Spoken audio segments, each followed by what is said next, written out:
A Thursday night SEC Series opener, number 20 LSU on the road in Columbia to face the hot Missouri Tigers. Winners of 13 of their last 15, including a sweep of Auburn on the road over the weekend. To move into a tie with Mississippi State for 9th place in the SEC. LSU just behind at number 11. Alongside former Tigers captain Ashley Moore, I'm Nate Gatter. These two teams both have less than impressive SEC records, but in some ways they underscore just how good this conference is because they both had big wins in the league. They both had tight losses, both now trying to turn it on. Don't let either one of their records fool you. Both teams are coming in hot. LSU coming off a really tough OU series where they should have taken 2 out of 3, but Missouri is coming in playing some of their best softball of the year, swept Auburn, and really just looking confident at the plate. Speaking of that, Missouri, and this is a Missouri team that had some very difficult losses in non-conference. Went 0-2 against McNeese, went 0-2 against Miami, Ohio, stumbled to a 7-16 start against non-conference competition. A very different story the last 15. Well, this Missouri team is so young. They play a lot of freshmen, and they really just had to get experience, and you can see this in the last 15 games, 13-2. They're scoring more runs, but really in the circle, they have been so much more impressive. Meanwhile, LSU coming off that 1 win in 3 over Oklahoma in Baton Rouge last weekend. Kylie Edwards, the shortstop in the number 3 spot, did her part, and LSU was very close to winning that series. As you mentioned, with the 1-run loss in the opener, got even on Saturday and lost the finale in the rubber match, but Edwards with 3 homers against the Sooners. Kylie Edwards was so impressive against that Oklahoma pitching staff. Oklahoma has great pitchers. Kylie Edwards looked so good at the plate and really tried to win all the games for LSU. A big part of the reason for Missouri's improvement over those last 15 games, as we showed you, was the ERA that has been cut nearly in half from what it was early in the year. And a big part of that is the senior Sierra Harrison, who's getting more comfortable these last few weeks. Well, we've seen a lot from Sierra Harrison in the last 4 years. She's a senior. She, in the first part of the season, she was starting that Saturday game, and she has come on so strong as of late. She's starting the Friday night game. She's been pitching Sundays. She's been getting a lot of innings for Mizzou. She throws the ball really hard. She's going to hit 67, but really the past few weekends, her rise ball and her drop ball have been phenomenal. Gorgeous evening for softball in Columbia. Nice crowd making their way in. It'll be an early start in Game 2 tomorrow. Will come your way at 3 o'clock Central Time. And then 2:30 the finale on Saturday.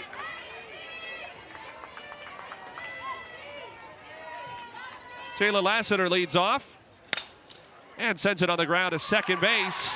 One away. Smoothly played by Sophie Smith.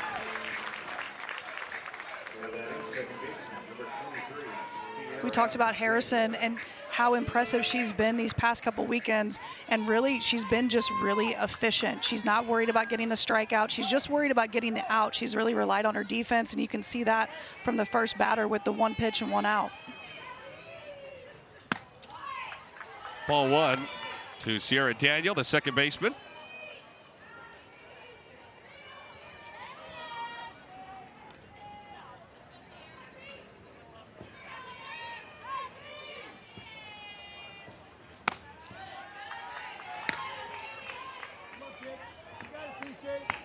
Umpiring crew is Cameron Ellison.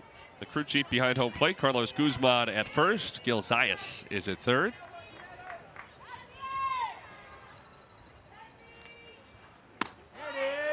Off the plate, 3-0.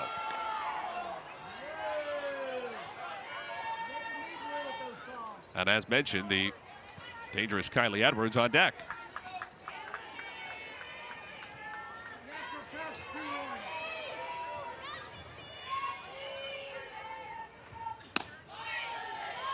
Just missed, ball 4.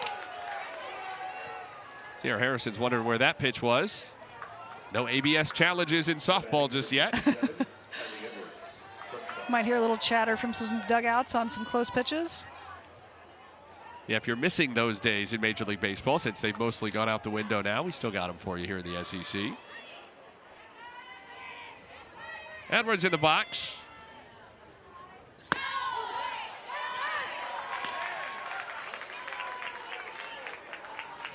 Three of her 6 home runs this year against Oklahoma.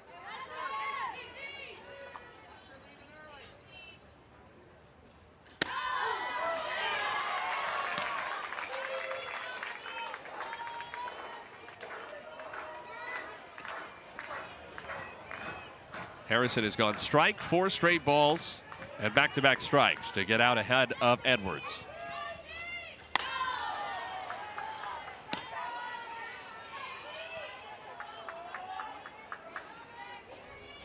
Kylie Edwards has only 5 strikeouts this year in over 100 plate appearances.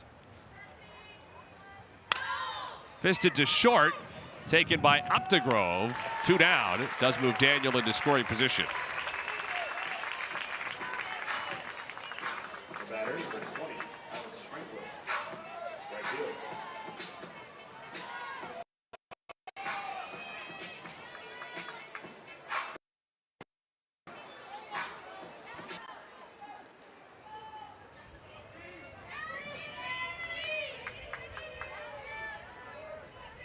Here's Alex Franklin in the cleanup spot. To short, tricky play. Updegrove slips, can't make it, and here comes Daniel to score. An aggressive start for LSU pays off. Bayou Bengals have the early lead. LSU is so fast, and they're really aggressive on the base paths. That's really great base running by Daniel there. She's off on the pitch. Updegrove does a great job getting this ball. Columbia, Missouri's had a lot of water these past couple days, and that outfield, it looks dry, but it is really slick out there. So Updegrove just slips on that grass, not able to make the play, but really aggressive base running by Daniel there for LSU. First pitch strike on Tori Edwards, but talk about stealing a run in the top of the first inning. Infield hit for Franklin. But it's 1-0 LSU on 1 hit and without the ball leaving the infield. When we talked to Beth Torino earlier in the week, she talked about how aggressive they are on the base paths, and they have a lot of speed, but she's also given, she's taught the game to her girls, and she has them read it themselves. So not necessarily do they always get the sign or they always being sent, but if they read it, they have the green light to go. The official score also gave Alex Franklin an RBI, which strikes me as generous, but she'll take it. To be fair, Daniel never did slow down. She was coming all the way around third. All the way. It's easy to do when that ball pulls Updegrove into the grass. If that ball is not hit as hard or not up the middle as much, that's a much riskier play.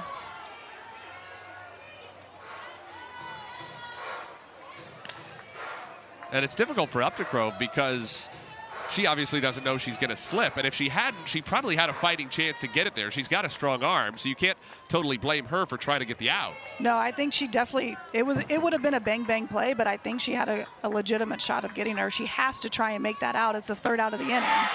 There is the 3rd out of the inning. Edwards goes down swinging, but LSU on just 1 hit without the ball getting off the dirt has a 1-0 lead.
Missouri in a 1-0 hole in the first inning. Coming to the plate for the first time, Abby Carr, the one to watch, of course, the freshman who has been so good for Mizzou, both in the circle and in the batter's box, coming off a homer as part of a 3-hit performance in the midweek win over Missouri State. And they will have to deal with Jaden Heavner in the circle for LSU, who pitched very well this weekend in the win over Oklahoma. Jaden Heavner's been so good for LSU in the circle these past few weekends. She's going to throw in the high 60s, but really she's going to move the ball around a lot. She throws a curve and a rise ball, which is hard to pick up out of her hand, depending on if she can make that pitch tunnel a little bit more. And that makes it really hard for the hitters to see out of her hand. When you say tunnel, what do you mean?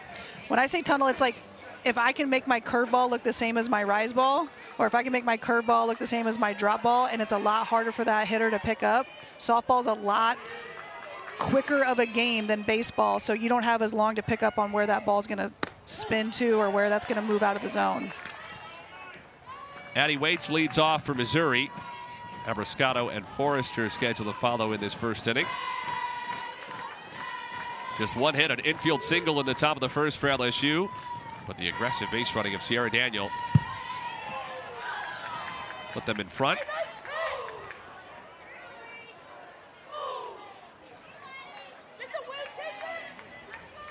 Not only is it Tigers and Tigers this weekend, but it was in Tigers and Tigers last weekend for Missouri.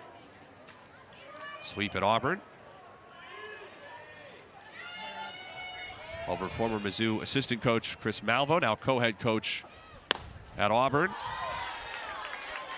Hitting coach for one of a couple of Larissa Anderson's teams that have come within one win of Oklahoma City over her tenure. It's an LSU team that's starving for the World Series as well.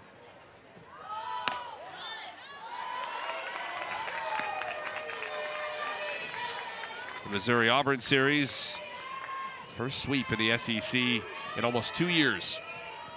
That was a huge series for Mizzou. Mizzou had, you know, before they went to Auburn and before their Alabama series, they had a non-SEC weekend where they really, there was a lot of pressure on them to come back and get some wins to really get their record back up.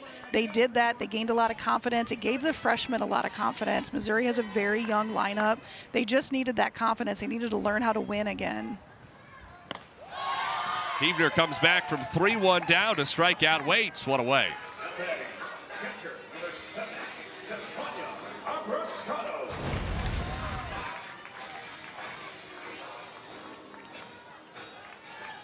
It's a really good curveball by Heavner to get that strikeout, that swing and miss by Addie Waits. You mentioned Missouri needing to get their record up, which is not something SEC viewers are used to talking about in April. Abrascato takes a ball.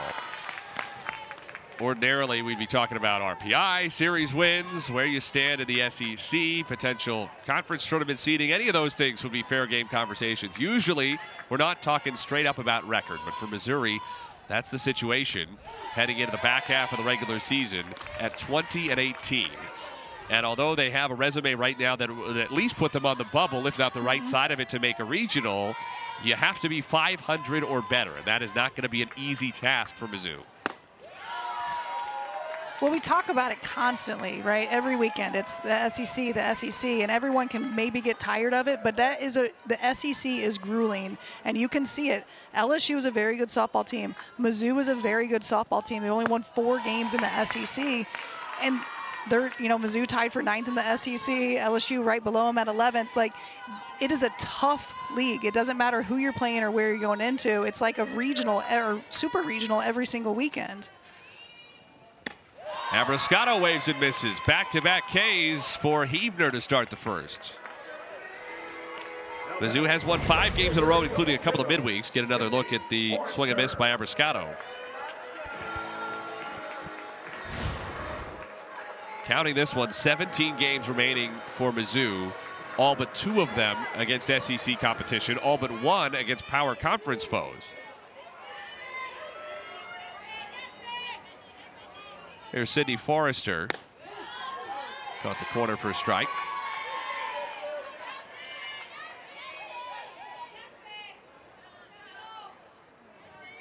One of a couple of freshmen Rather, 3 freshmen, I should say, in this starting lineup for Missouri. All hitting in the top 5. Waits the leadoff hitter, and then Forrester in the 3 spot. Carr hitting 5th. A couple of sophomores to boot as well. Only senior is Kaylee Langer hitting 8th. Huebner's 0-2. Just missed.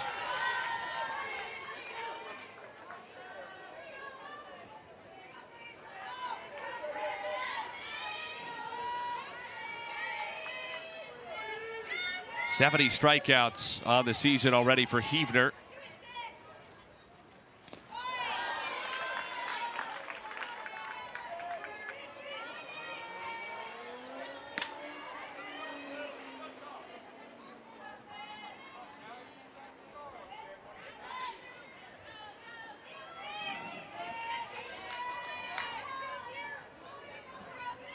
Two. Huebner strikes out the side in order. What a first inning for LSU. Jaden Huebner bringing some of that momentum from Baton Rouge last weekend here to Como. She gets Waite swinging. She gets Abrascato swinging. Forrester can't even get the bat off her shoulder.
In the first inning, Missouri's RPI not great, but certainly in the tournament conversation as it stands. But that record has to be 500 or better for eligibility. And although Larissa Anderson said obviously it's not something worth talking about with the team because all you can do is win the day, win the next game, it is certainly something that weighs on her mind. And to be fair to her, after winning the last 5 in a row, it is more reasonable to look ahead, try to do a little bit of that math, see what it would take. Well, Missouri has had a lot of momentum coming into each weekend. The past 2 weekends, they've had a lot of momentum coming into them.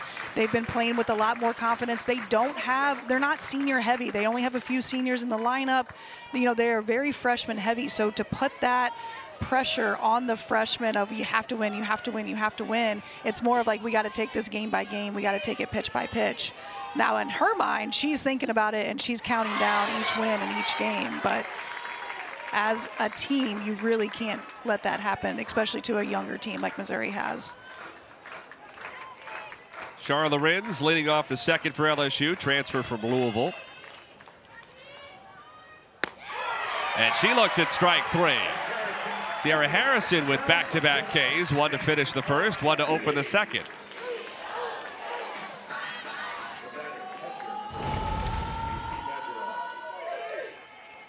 Sierra Harrison floats this changeup kind of on the inside corner to Charla Lorenz to get the strikeout. And this is where Sierra Harrison has been so good lately. She gave up that run, right? That infield single that scored a run. She came back, got the out. She came back, first out of the next inning. She's been so mentally tough out there in the circle. It's been really fun to watch her.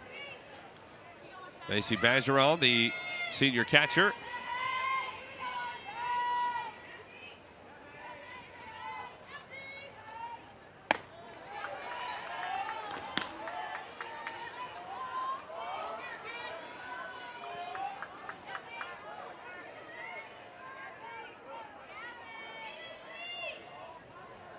2-0. This has sort of been the pattern in these first couple of innings for Harrison. Find the zone, lose it, find it again.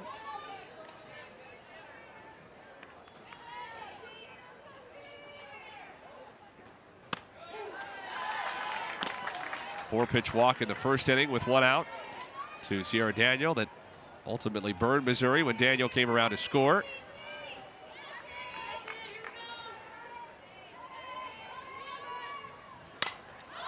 Popped up on the first base side. Hay called off by Smith. 2 out.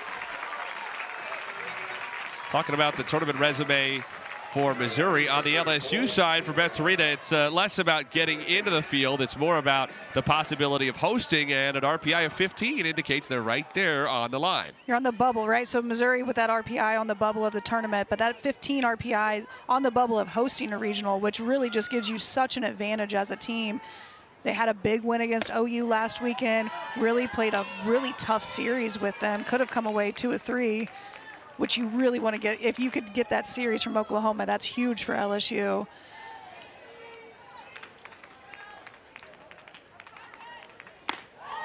Up and in on Ciela Pickett, 2 balls and no strikes. Talked about Larissa Anderson having a young team. Betzarina doesn't necessarily have an equally young team, but she does have one full of newcomers, 11 of them. And so there are some similarities in that, while freshmen are getting to know the game at the collegiate level, period, Betzarina's still getting to know her players. Even if they have some experience in the college game, they don't have experience with her. And so she and the coaching staff are learning what makes them tick, what information do they need to succeed. Well, and while you're not having to teach them the college game, you are having to teach them LSU. So having a transfer come in is just as much work on a coaching staff as having a freshman come in and having to work them through that entire, first college season. Having to work a transfer to come into your program is just as much work. 2-out walk issued to Pickett. LSU with a runner aboard.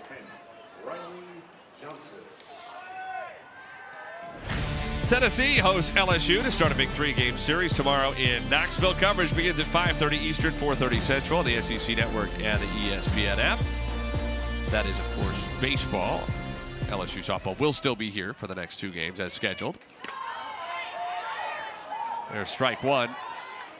And on Riley Johnson, the DP, Pickett was way off of first base, but Abrascato content to let her scramble back.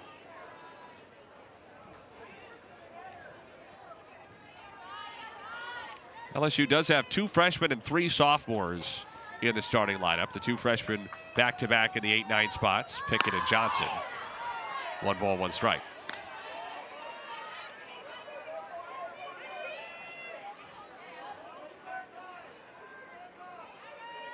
Betzarina was also telling us about how, there are just some things, not necessarily softball things even, that transfers just don't know. They're new to the school, they're new to the program. Sometimes it's easy to forget that, but she said the other day, she said in practice, we're doing this for the combo, which I guess is a LSU running joke about the purple gold combination uniforms, which not always the best looking combo. And nobody knew what she was talking about. She got a bunch of blank stares back. So she had to stop everything and explain, this is what I'm referencing. And that's something that just is changing these days now that coaches rely so much more on newcomers. There's a re-education that's always part of it, right, with freshmen. Oh, yes. But in the past, if you had 3 classes of kids who had been around and 1 class of new kids, you could rely on a little more intra-locker room explanation of those things. Now it has to be educated more proactively. Right, you're not just talking to the upperclassmen to educate them. You're having to educate the transfers that are coming in. You can't rely on the upperclassmen to know exactly what you're talking about because there's so many transfers throughout the game now. 2 balls, 1 strike on Riley Johnson.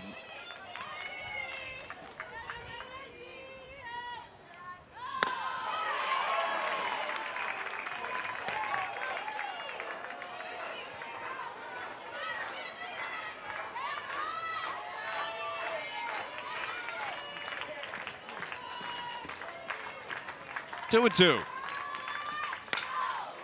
Johnson spoils it.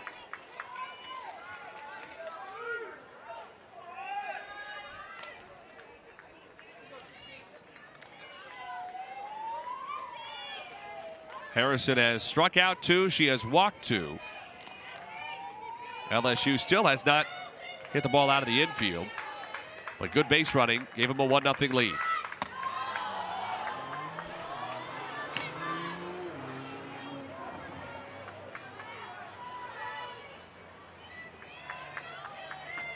Good at bat for Johnson, who hasn't gotten a lot of chances at the plate this year. 3 out of 22 on the season. Payoff. Outside corner, strike 3 call. 3 punch-outs for Harrison in the first 2 innings. It's a 1-0 LSU lead. But Missouri will have Abby Carr due up second in the bottom half of the second inning. She has been a massive story around Columbia so far this year. Reigning SEC Freshman of the Week, due up second.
LSU on the strength of a walk, an infield single, and aggressive base running in the first inning with a 1-0 lead. And Jaden Heavner back in the circle for the visiting Tigers after she punched out the side in order in the bottom of the first and looked awfully good doing it. I have no idea what's going on there with the television in the stands. TV. Somebody won a TV. Abby Carr tries to hold up her swing, could not. And that gentleman, if he wanted, is taking no chances. He's taking it home right now. I mean, if you want a TV at a ballpark, would you want somebody to maybe try and steal it from you? And notoriously, Mizzou softball fans full of potential muggers. They're always, I mean, everybody's getting jumped in the stands at Mizzou softball stadium. Don't give Columbia, Missouri that name. Need 40-inch? I don't think I would punch somebody for a 40-incher, right? Carr fouls it away. 1-2. Should say Abby Hay fouls it off.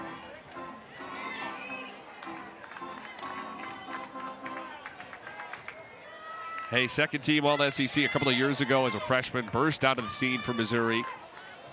Local kid. Had some struggles for stretches of last year.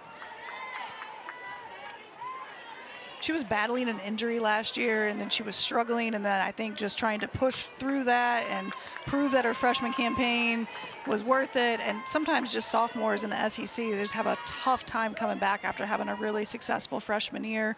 All of a sudden, there's scouting reports on you.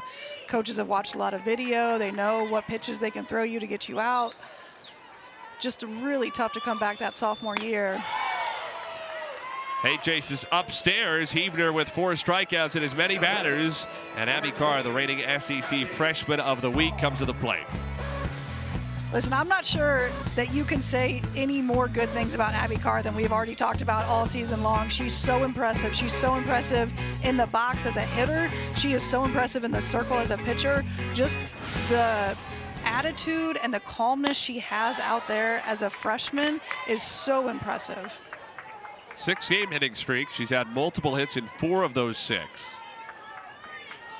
Went 5 for 9 last weekend against Auburn with a homer and a pair of doubles.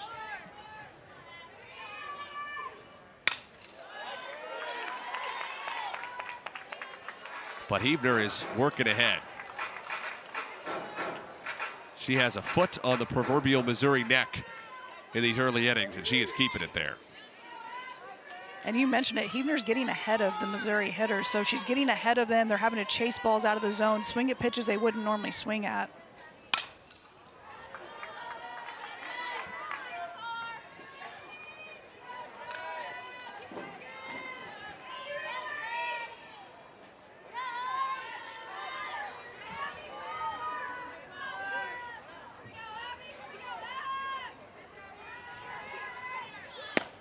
Strike 3 called. 5 Missouri hitters up, 5 Huebner strikeout victims. Huebner starts this curveball in the other batter's box and is able to break it over the plate to get Carr striking out looking. Not something we've seen from a lot from Abby Carr of striking out looking. That's a really tough pitch. Pretty simple summary of the outs for Huebner. Strike 1 on Sophie Smith.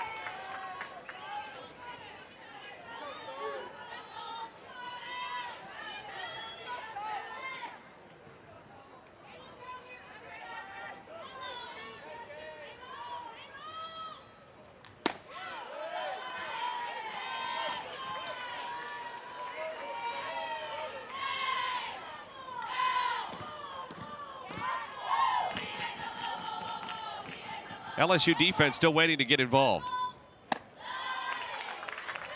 And Smith, the rare Missouri bat, ahead of the count.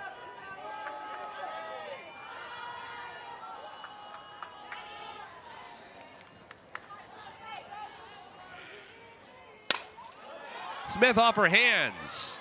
Kylie Edwards gets the first defensive chance for LSU and puts away the inning. 6 up, 6 down for Huebner. We'll chat with her head coach, Beth Torita, after this.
LSU to the third, visiting with Tigers head coach Beth Torita.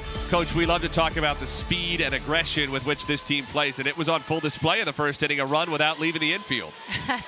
We'll take them any way we can get them. It doesn't matter to us. We'll take them. It's just, you know, kind of who this team is. They play hard. They run hard. That's something, you know, ever since Bryce got here with this offense, he's really instilled in these guys and made a big presence about just playing hard, running hard, and then, you know, they get things called fighting tigers every time we do some certain things that have to do with running hard. So fighting tigers is what we're going for tonight.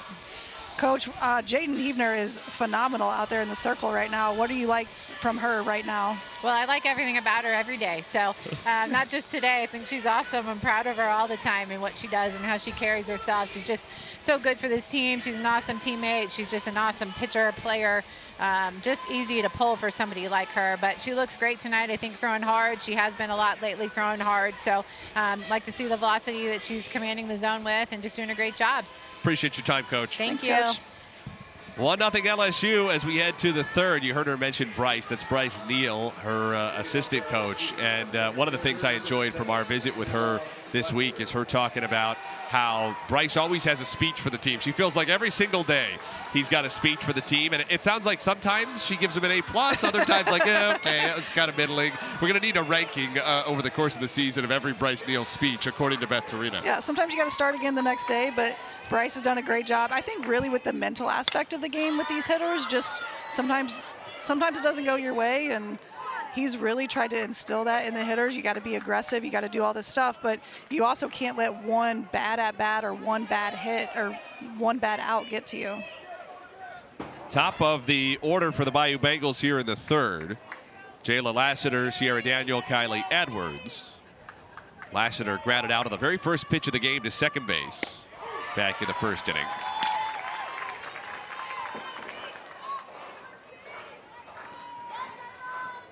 Maybe this time she was thinking she'd be a little more patient, see some pitches. She's down 0-2.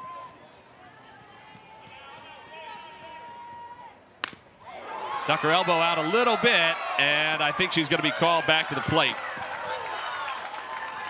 Cameron Ellison said that left elbow got out there too far. Pitch certainly was up and in, but there's no question she did not only leave her elbow out there, but extend it out there. Maybe got it out there a little farther. Listen, I think with these hitters now, with the elbow guards, everyone has a little bit more confidence to get that elbow out there, and you don't feel it as much. That elbow's over the plate. That's Serena not thrilled.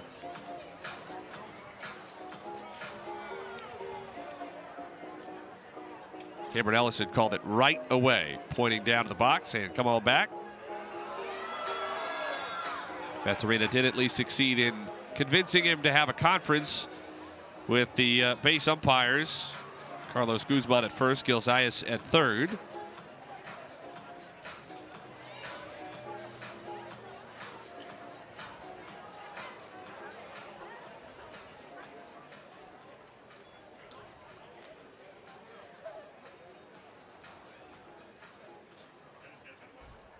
LSU is challenging the dead ball on they're having the ball in the box. The call on the field is dead ball. Place on the review. So the call on the field is a dead ball because it hits her, but it's that it's a ball on the play rather than a hit by pitch. And there will be a review.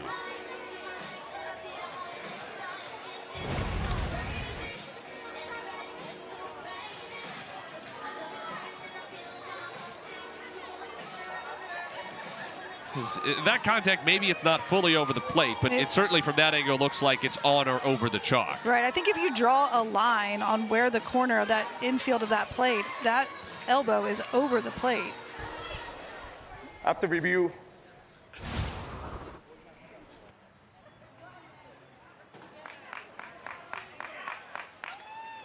Uncertainty reigns. After review, the call on the field is confirmed. It's a dead ball. The count is 1 ball, 2 strikes. That's LSU's first challenge. So LSU charged with the challenge. Probably worth looking at it, especially with a 2-strike count to the leadoff hitter. That's a high leverage challenge if they win it. It is, and you would have a runner on first base with nobody out. You run the bases really well. You're very aggressive, cause a lot of chaos. It's a good challenge. But when you don't win it, now you're down to 1 challenge, which you're only in the top of the 3rd inning. It's going to be a tight ball game. Laced into center field. Langer is there. And 1 down in the 3rd inning. So Sierra Harrison bailed out a little bit because certainly that 0-2 pitch did get away from her. And she gets the benefit of the call and ultimately the out. Yeah, that ball definitely got away from her. Ran up and in a little bit more than she wanted it to. She didn't have as good a control over it. In some ways bailed out twice because that pitch was then smoked on the 1-2, but too close to Kaylee Langer, who covers a lot of ground in center field for Missouri.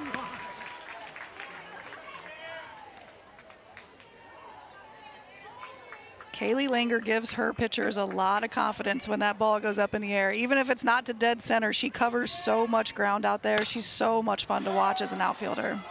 Feels like she's been patrolling center field here in Columbia for about a decade. I don't know what we'll do when she's gone. I don't know who we'll talk about out there. She's just so good. You know, she struggled at the plate a little bit, but her defense, she has saved Mizzou in games because of her defense.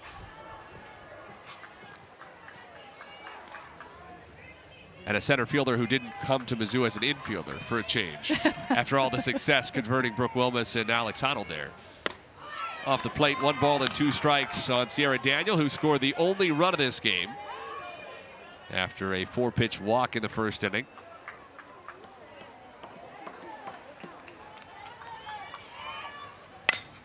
Back to the circle, speared nicely by Harrison, 2 down.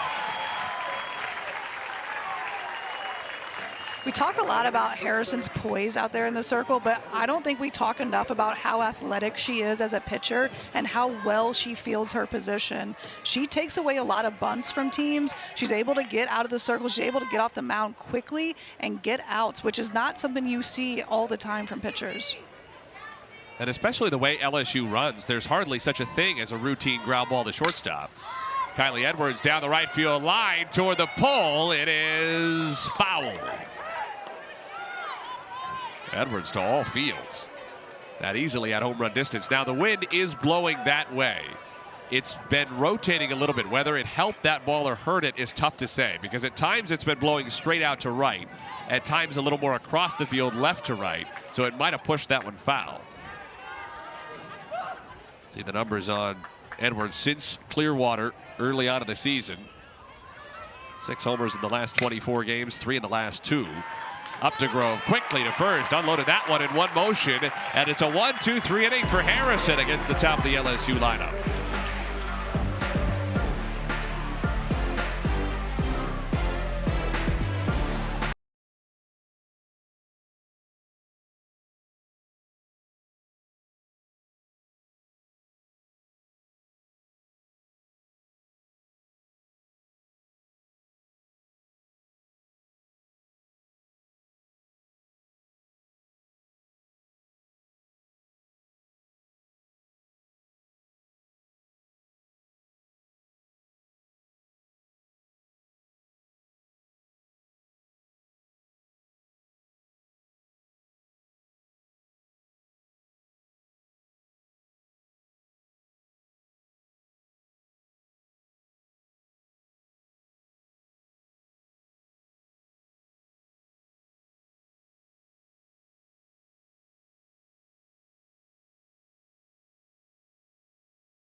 Base 6 Missouri Tigers, they have not liked it one bit. She struck out 5 of them to start the game, and she is cruising.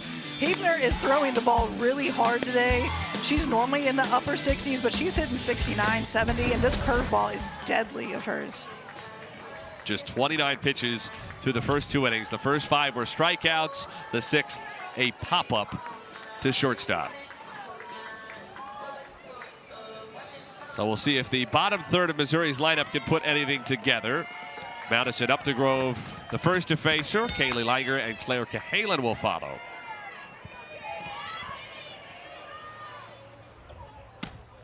And Updegrove has a little bit of strikeout in her swing. 20 of them this year, just 4 walks.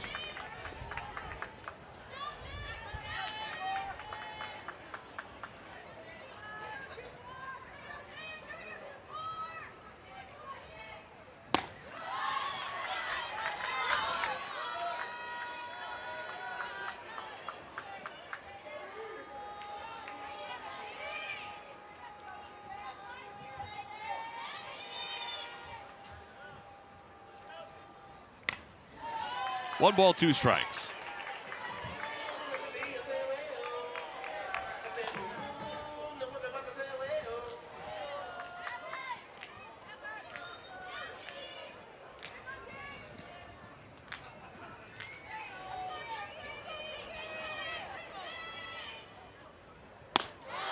up high, 2-2.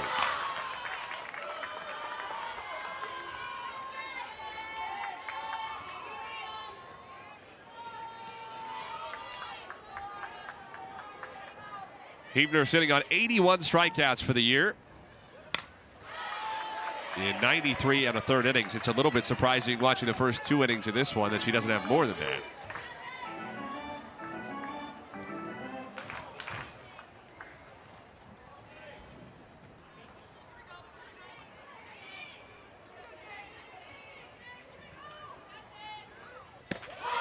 Outside corner, strike 3 called.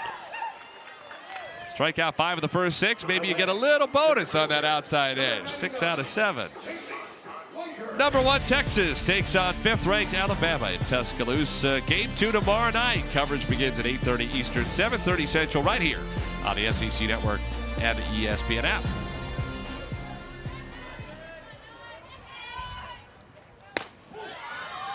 Tell you what, Ashley, if Missouri hitters have to defend against that outside corner with the way Jaden Huebner is throwing in this game, good luck. It's going to be a long, long game for those hitters. They're going to have to start getting more aggressive, not getting behind in the count.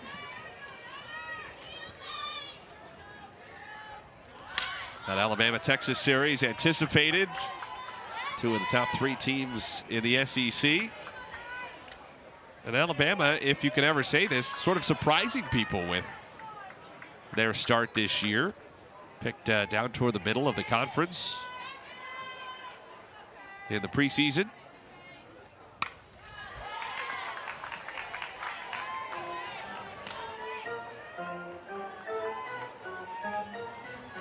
But although they weren't highlighted, or one of them it was, those Alabama and Florida series for Missouri to start, looking better and better with every passing weekend. Pitches down 1-2. Mizzou won just 1 of those first 6 games. Swept on the road by Florida. Took 1 out of 3 from Alabama. But Mizzou has lost 4 of its 5 games in the SEC by just 1 run. And the other loss was by 3. Well, not just Mizzou, but LSU's had a lot of really close games in the SEC as well. It's those 1-run games, and Beth Torina talked about it when we were talking to her earlier this week about you have to win the 1-run games. And that is something that's so hard in the SEC. All the games are so close. There's not a lot of run rules. There's not a lot of blowout games. You know, losing by 3 runs seems like a huge stretch in some of those games. 3 runs is not that many. You can score in a hurry, especially when you have the bats that all these SEC teams do. Langer waves and misses. 7 strikeouts for Huebner in the first 8 batters.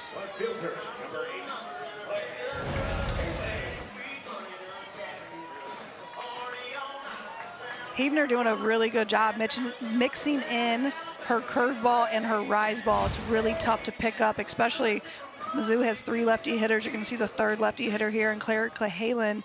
That's a really tough pitch to pick up on a lefty pitcher. Cahalan to short. Diving play by Kylie Edwards, but Cahalan beats it. Missouri has a base runner for the first time with 2 outs in the 3rd inning. That's a great at-bat by Cahalan. I just said earlier, Missouri's going to have to be more aggressive. They're going to have to start hitting earlier in the count. She comes up, first pitch swinging. Edwards does such a good job, but Cahalan moves down the line so quickly. That's a tough play. The shame for Edwards, because that had SportsCenter top 10 written all over it if almost anybody were getting down the line for Missouri other than Cahalan. Addie waits at the top of the lineup for Mizzou. Even with 2 outs in the inning, what a boost for that dugout to see the number 9 hitter, Cahalan, come through with a base hit. And now we'll get to see if the top of this lineup can make any adjustments.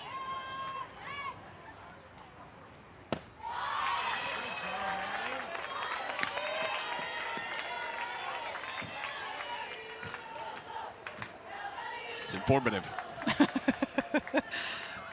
I love the whiteboard. You never know what you're going to see on the whiteboard coming from that Missouri dugout. World's first journalism school. Just telling people the facts. Facts only. Facts only. That's actually what Walter Williams envisioned when he came to Columbia. A whiteboard with facts.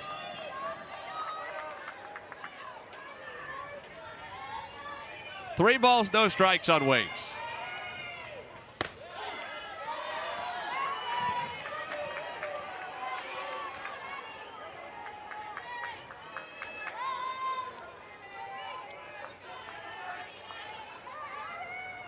Huebner pitching with a runner on base for the first time tonight.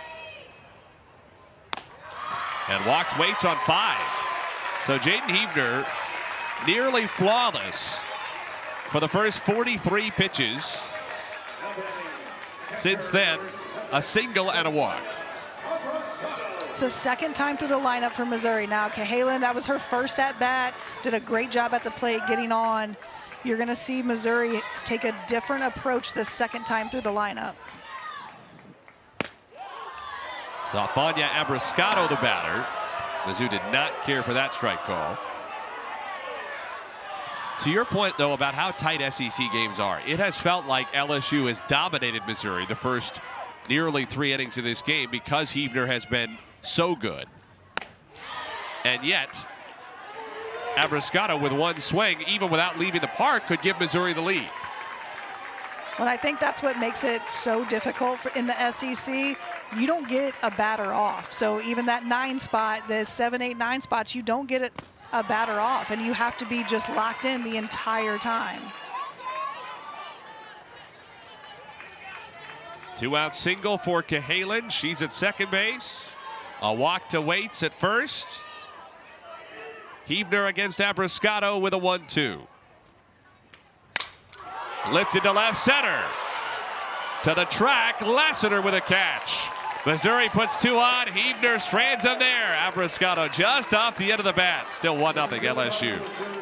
Hey, sports fans, the ESPN app has all of ESPN all in one place. Visit activate.espn.com to see if you have ESPN Unlimited as part of your TV package for no additional cost. It's all of ESPN all in one place. Sign up or activate now.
Has gotten the headlines, and rightfully so, with 7 strikeouts in the first 3 innings. But Sierra Harrison has been good tonight and has been very good over her last 4 outings. The earned run average just 1.3. We talked about Sierra Harrison throughout her career has had moments of brilliance, but she hasn't been able to pull together a lot of games in a row. These last 4 outings for her against, 2 against Auburn. She had 1 against SIUE, and then she had another one against Alabama that was just phenomenal. She's just shown so much more confidence out there. She's really commanding the zone a lot better, getting ahead of hitters, and just being really efficient out there in the circle. Had the no-hitter against SIUE a couple of midweeks ago. Fouled away by the cleanup hitter Alex Franklin, who had the RBI infield single on the only hit for LSU. In fact, neither team has had a hit leave the infield. Because Missouri's only hit was from Claire Cahalan in the bottom of the third on a diving play by Riley Edwards at short for LSU. 2-1 on Franklin.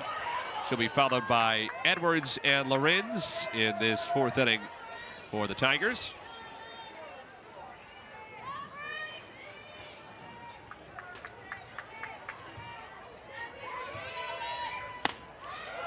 Mentioned the SIUE game. Missouri coming off Missouri State on Tuesday this week. Both of those road games. Tigers also played a doubleheader on the road in the midweek against Illinois in the middle of March. Wave and a miss, count full. In particular, the SIUE and Missouri State games stand out, with an SEC team going to play low and mid-major opponents on the road.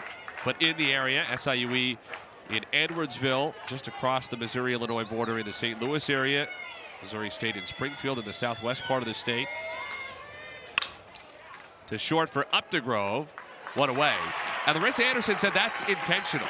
Obviously, there are some benefits potentially to your metrics to playing those games on the road rather than at home, but they're pretty marginal. The primary point is to go and get the program in front of people in other parts of the state, support the sport growing in those parts. SIUE got over 1,000 people at that game when Harrison had the no-hitter, the most they've ever drawn for a softball game. Well, not only are you trying to grow the game, but you're also, I mean, selfishly for Larissa Anderson, you don't know if there's a player in that area that if you go and they see and they're like, this is what I want to do.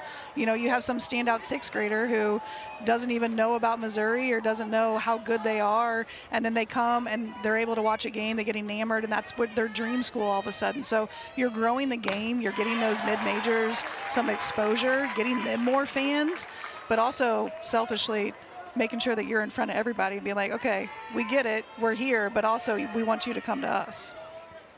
0-2 on Tori Edwards.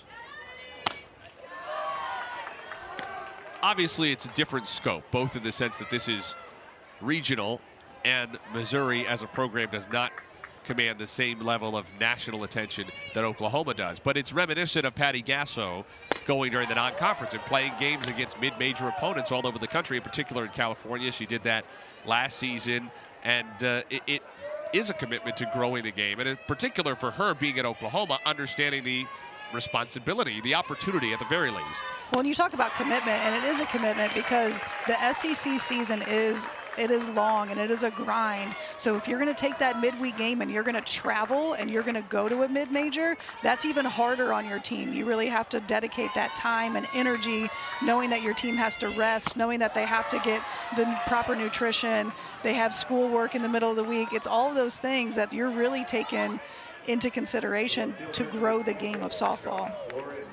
One out walk issued to Edwards. It's a good point you make about the travel too, because Mizzou got back late Sunday night from Auburn, then had to spend all day traveling to and playing Missouri State on Tuesday, and then of course this is a series that starts early on Thursday.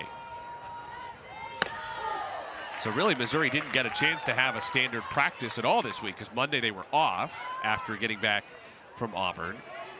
And then spend the whole day Tuesday. All you have is the tune-up yesterday before this series starts. 1-1 on Lorenz. Well, and when you have the momentum and you're playing really well like Missouri is right now, a tune-up is fine. If they were to be struggling at this point in the season, those games would be really tough to come in and just have a tune-up before a series like LSU. 1 ball, 2 strikes.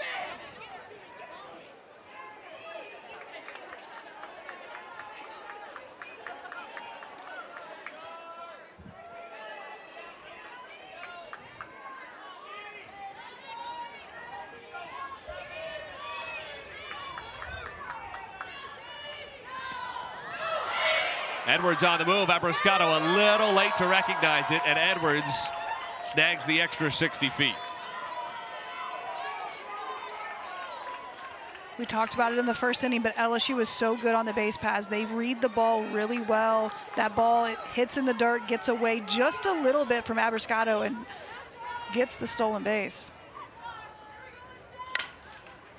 Bounce to deep short, Updegrove on the money to beat Lorenz, 2 down. But LSU setting up a scenario for a potential carbon copy of their run in the first inning with a walk, moving up to second without the benefit of a base hit, and Tori Edwards now in scoring position with 2 out.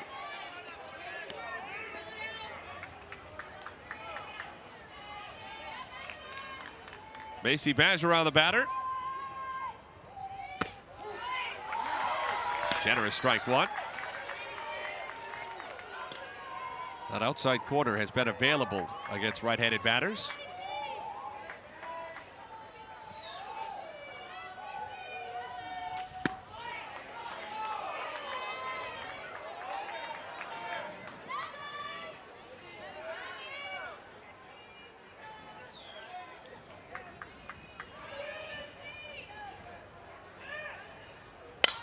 Hard hit past Harrison into center field. Edwards waved home. Langer's throw is cut off. 2-0 LSU. A pair of 2-out hits, a pair of 2-out runs. Tigers double it up in Como. We talked about the close games in SEC play, and really these timely hits are what really matters. You get runners in scoring position, whether you have 1 out or 2 outs, you got to come through with the big hit. LSU in this first game against Missouri has come up with the big hit with 2 outs.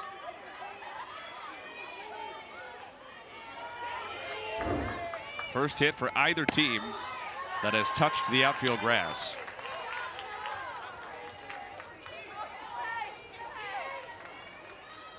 But LSU has capitalized on 3 Sierra Harrison walks. And on each of their hits has had a runner in scoring position and pushed that run across. 2-out tally in the first, another one here in the fourth. 1-1 to Pickett.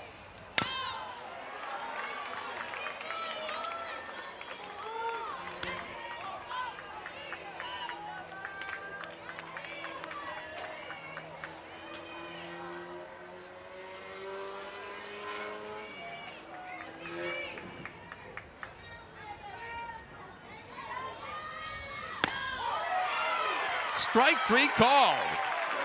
Missouri will take him any way they can get him. My goodness. LSU adds another. We're halfway home. 2-0 Bayou Bengals. Larissa Anderson after this.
Two 2-0 LSU lead to the bottom of the fourth in Columbia. What are they looking at and laughing? Well, it's the whiteboard making its return behind Missouri head coach Larissa Anderson.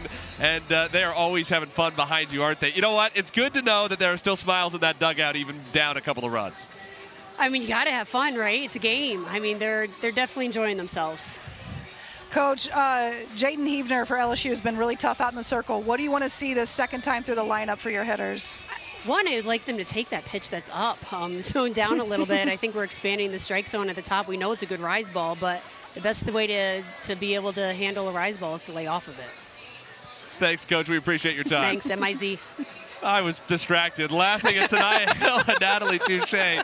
How do you plan a party in space? You plan it. We talked about the whiteboard earlier. It's keeping everybody loose in the dugout. I mean, that's pretty good. So first of all, it's a decent joke to come up with, especially the Artemis 2 theme. I respect that. And secondly, to have to execute it on camera in a relatively short amount of time. It was done well. Sanaya Hill and Natalie Touche staying busy in the Mizzou dugout. 2-0 LSU lead. Heart of the Missouri order due up. Strike one to Sydney Forrester in the number 3 spot. She'll be followed by the Abbeys, Hay and Carr in that order.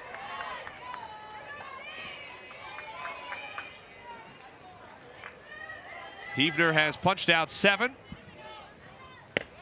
She has walked 1 and allowed an infield single.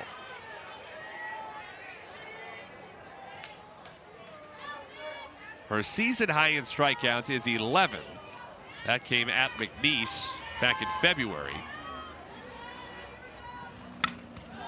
Her career high is 13, set against Charlotte in February of last season.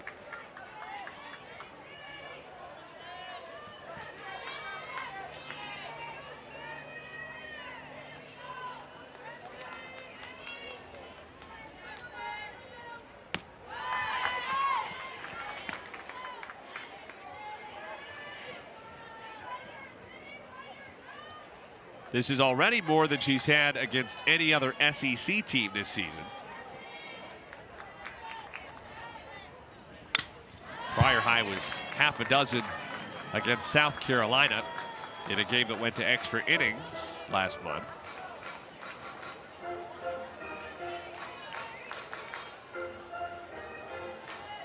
And in fact, it matches her total from the entire series against Oklahoma. 7 strikeouts of the Sooners in 12 2/3. Forrester pops it way up. Bergeron was working on these before the game, but called off by Edwards for the catch.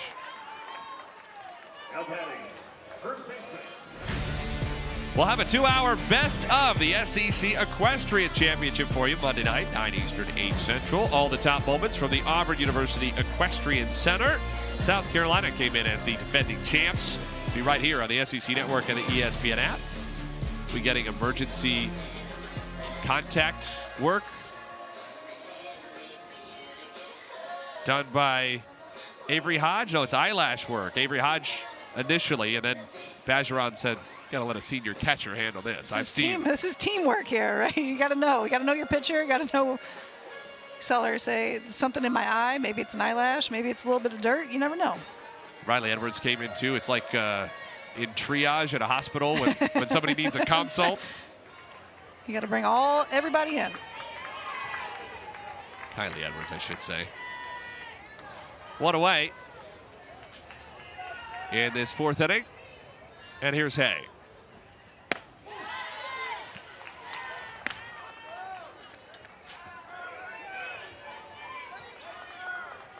Hay was the 4th of 5 straight strikeouts for Heavner to begin the evening.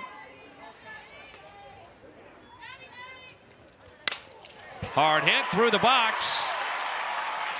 Base hit for Abby Hay. And Missouri has a 1-out base runner.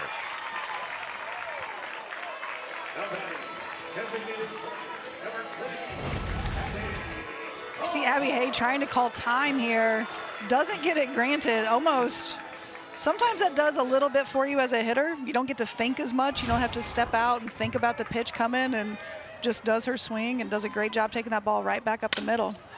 You know, the other thing that stands out to me about that replay is how even keel Heavner is. Her face, even in the middle of that replay, as she turns and watches the ball go by her up the middle, her expression does not change. No, she has a lot of poise out there. And that's after 3 teammates were poking around in her eyeball. No balls, 1 strike on Carr.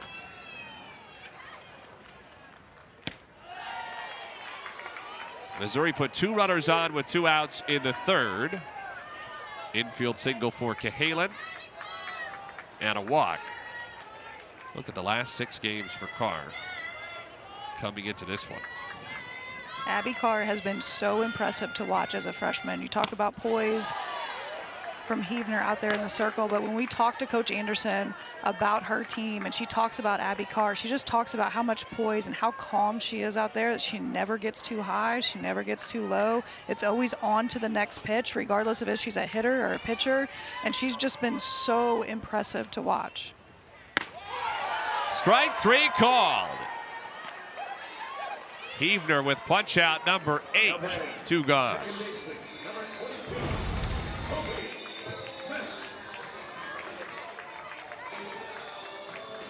Heavner with this curveball breaking in on Abby Carr's hands. That's the second time Abby Carr has struck out looking tonight.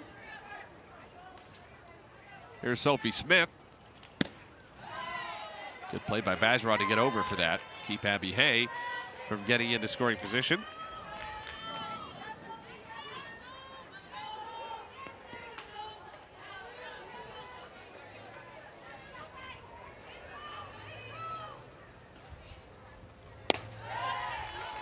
Heavner keeps it moving as well. Bajaron had been down for maybe 2 seconds. Yeah. And Heavner's into her motion. She is quick on the mound.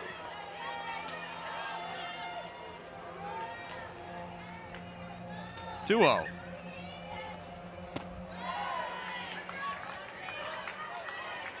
and that's something as a pitcher, when things are going your way and you're moving along at a really good clip and you're moving really quick, it's fine.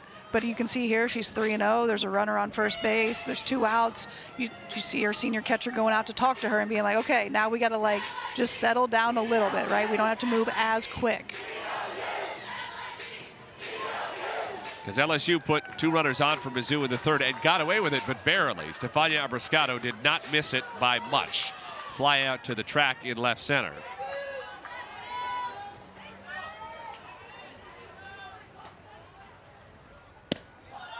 Down for ball 4. Second inning in a row, Mizzou has had 2 runners on. And in fact, funny enough, despite having a 2-0 lead, LSU hasn't had 2 runners on at the same time the entire game. But of course, runners on base don't count for anything. You got to bring them in. Talk about the timely hits. This is when Missouri needs to come up with a timely hit. Danielle Blackston looks ready to pinch run here. She'll take Abby Hayes' spot at second base.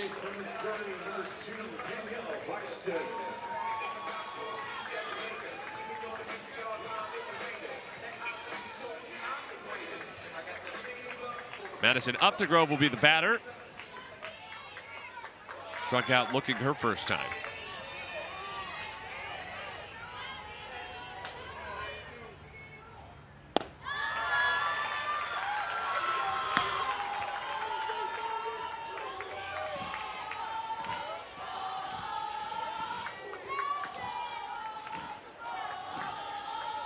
Another visit. This time it'll come from Beth Torina.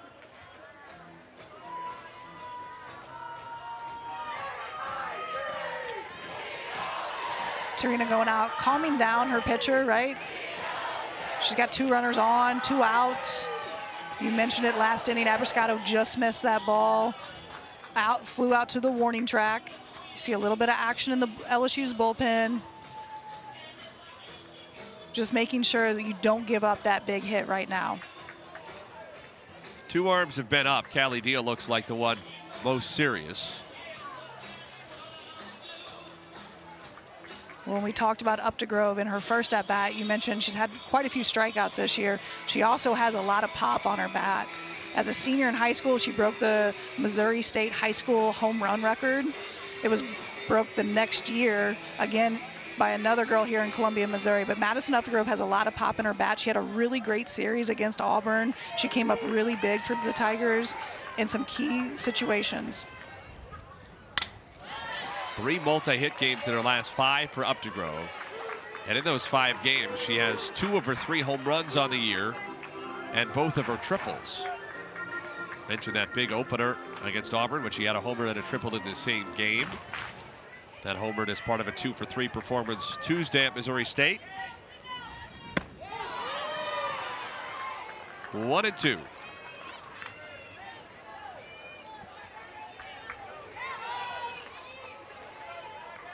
Pinch runner Blackston at second. Sophie Smith at first. A 1-out single for Abby Hay, a 2-out walk to Smith in the inning. 1-2 pitch.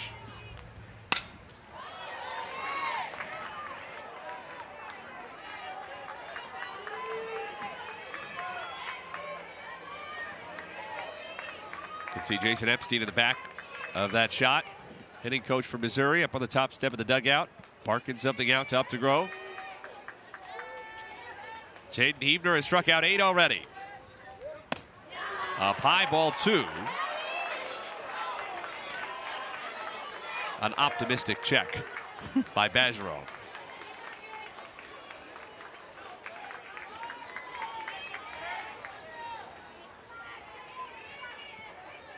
Outfield plays Updegrove the opposite way. 2-2.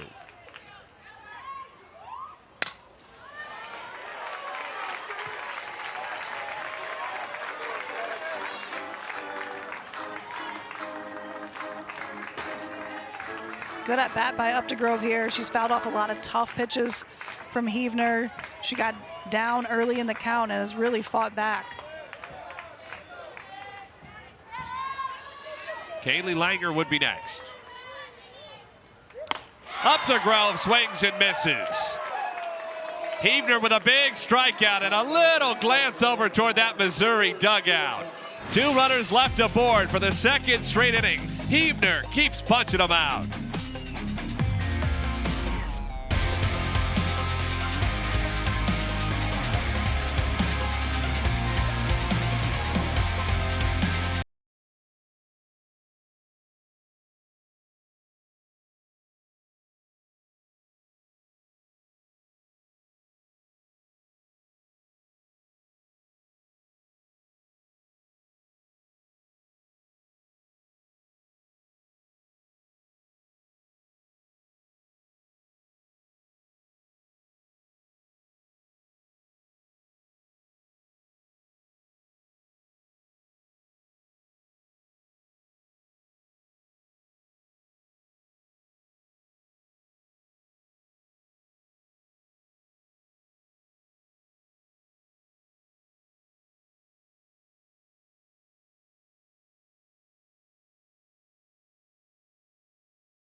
Go to the 5th inning in Columbia. Just 2 hits apiece. Missouri has left 2 on base in each of the last 2 innings at a lead for LSU. Golden tickets being handed out to the AUSL. Ashley, when are you getting yours? Well, yeah, I think I'm a little past. I think my eligibility's up for that. Well, I will say, we talked about growing the game, and how cool is it? You have Jenny Finch, you have all of these really iconic softball players coming back and handing out these golden tickets at their home stadiums to the players that are, repping their team, and I think that's so cool just to try and grow the game. And earlier this evening, Carlin Pickens of Tennessee added to that list. To your point, too, about growing the game, everybody understands that college softball is in a much more advanced place in terms of the fan following than professional softball. So I think it makes perfect sense as well to try to leverage the biggest stars, the biggest programs, and the platform that college softball already has by handing these things out very publicly in front of a lot of people and making them say, what's the golden ticket? Where can does this mean I could keep watching one of my favorite players? I'd love to do that. And where do I do that? Where can I go do that? But, they've done such a great job. Jenny Finch going to Arizona and giving a golden ticket to the player at Arizona. It's just, Jenny Finch is an iconic player in college softball. She was the it girl in her era. And I think that if you can just continue to use those iconic players to go and give those golden tickets, it's going to continue to grow that league.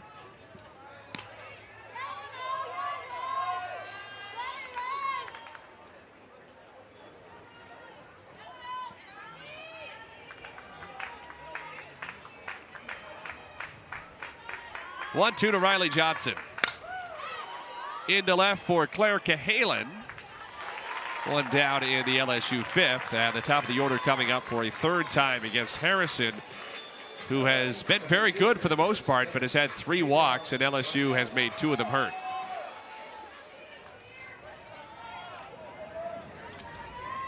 Lassiter is 0 for 2. Ground out to second, and a sharp line out to Langer in center.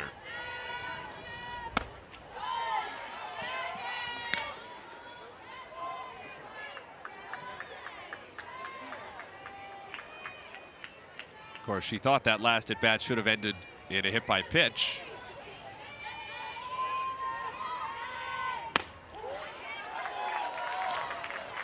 Cameron Ellison, our home plate umpire, called her back, said she snuck her left elbow with that protective guard, if not over the plate, at least outside the box. 1-2. Does seem to like that inside corner this inning. Makes some sense for Missouri to go there, maybe try to take advantage of it in Lassiter's head, because you'd think she's not going to stick the elbow out again. She thought about it that time. 2-2. A little bit of gamemanship. She said bet.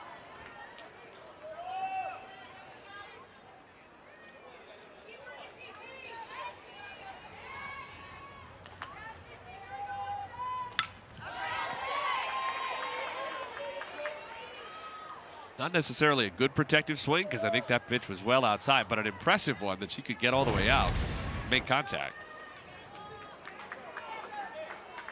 Well, even though you got a fence in front of you, it gets a little iffy out there. You never know.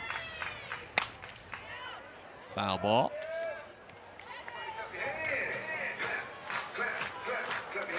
If those folks had been in their seats about a half hour before the game started, they would have seen LSU catcher Macy Bajeron checking the netting as well, chucking some softballs against it, and it did not have much, if any, give, so they would have felt more secure.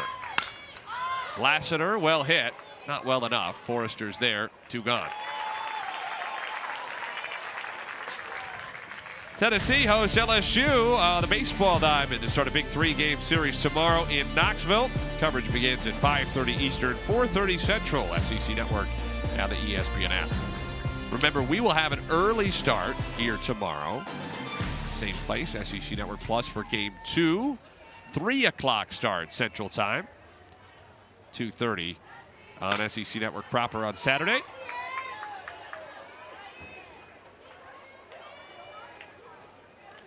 Sierra Daniel is 0 for 1. She had a walk and scored the first run of the game back in the first inning.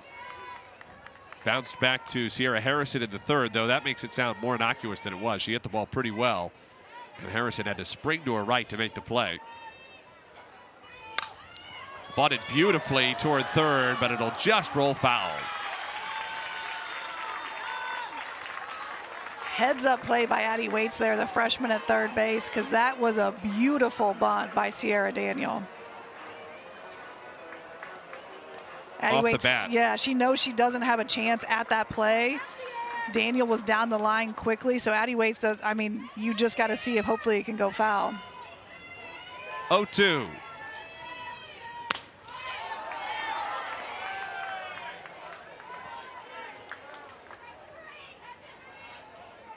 Daniel deadened that ball so perfectly. Shame for her, the angle was just off by a degree or two.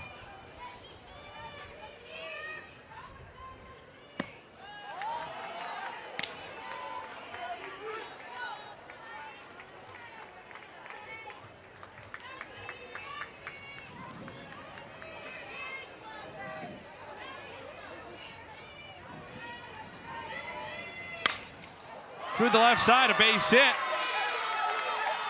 Even though the bunt didn't work, Daniel finds her way on anyway. Opposite field, 2-strike hitting. And a 2-out base runner for LSU. Daniel does a picture-perfect job of being a slapper here. You want to go in the 5-6 hole, and she does it just perfectly. Right in between that shortstop and third baseman, that line drive. There's no shot at a play. That is a beautiful at-bat by a slapper. Kylie Edwards now. First pitch lifted on the left side. Up to Grove to finish the inning. One hit, one left. Home fifth is next.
Both for LSU. First inning, got Daniel aboard on a walk. Infield single off the bat. And allowed Daniel to hustle all the way around and score. And then some two-out hitting from Macy Bergeron, driving in Tori Edwards in the fourth. Other than that, though, Ashley, it's been all about Jaden Huebner. Jaden Huebner has been phenomenal in the circle. She has thrown the ball really hard, and her breaks on her rise ball and her curveball are really sharp.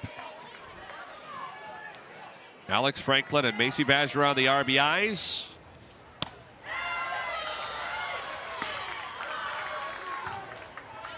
And Huebner has pretty much done the rest. 9 strikeouts.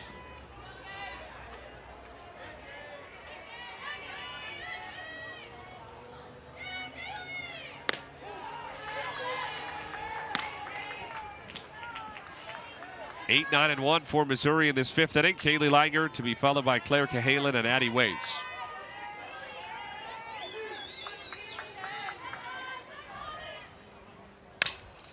Softly to third, taken by Avery Hodge for the out. Hodge playing at third as a defensive change for Pickett. One down in this fifth inning.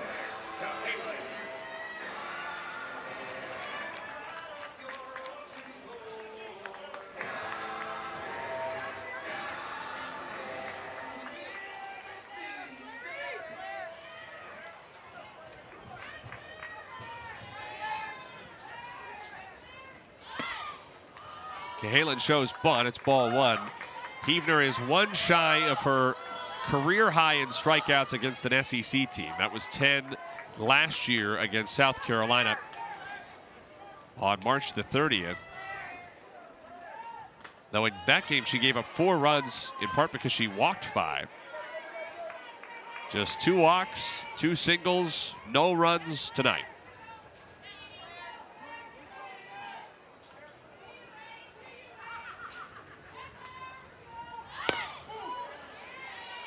One and 2 on Cahalan, who had Missouri's first hit. 2-out infield single in the third.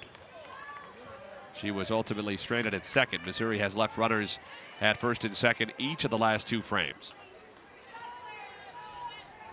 Huebner's 1-2. To second base. A little bit awkward for Daniel, but taking cleanly. 2 down. The third baseman, number 34, Addie Waits.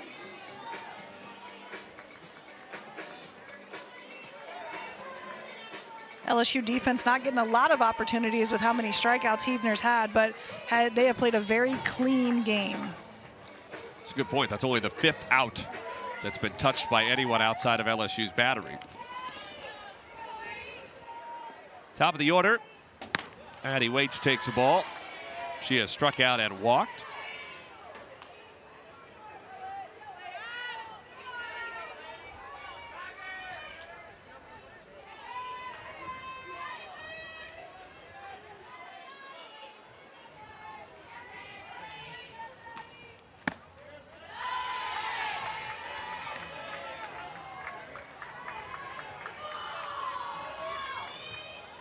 Addie Waits has consistently been in this leadoff spot throughout the year for the Tigers. She's a freshman. Leadoff spot is a really tough position to be in, but as a freshman, it's even harder. And she's done a great job. She struggled a little bit in SEC play, but she has had moments of brilliance where she's come through in really big time situations. She's a player that Larissa Anderson said she wanted to see her kind of turn it on. She had a really great pre-SEC season, struggled a little bit these first couple weekends. So when we talked to Larissa Anderson earlier this week, she mentioned she really wants to see her come on strong this weekend. We talk about that a lot, obviously, with freshmen. Seems like it's almost impossible to prepare yourself for the SEC before being in it. There's nothing like it, and we talked about this last weekend. But it's just every player on the field was the best player on their team. So sometimes you have these kids coming in who are so good, they haven't seen a lot of failure. And softball is a game of failure. So being able to kind of redirect that mental game of, oh, I am going to strike out. I am going to get out. I'm not going to hit 750. I'm not going to have all these stolen bases. That's a really hard thing for a freshman to come in and have to realize. Waits towards short, past the dive of Edwards. Thought about stretching it for second, but cut off well by Lassiter. 2-out single for Waits. Edwards was not far away from getting to that. I thought, looking at the play live, I thought Edwards had that play made, which would have been another SEC moment there, or not SEC, an ESPN moment there.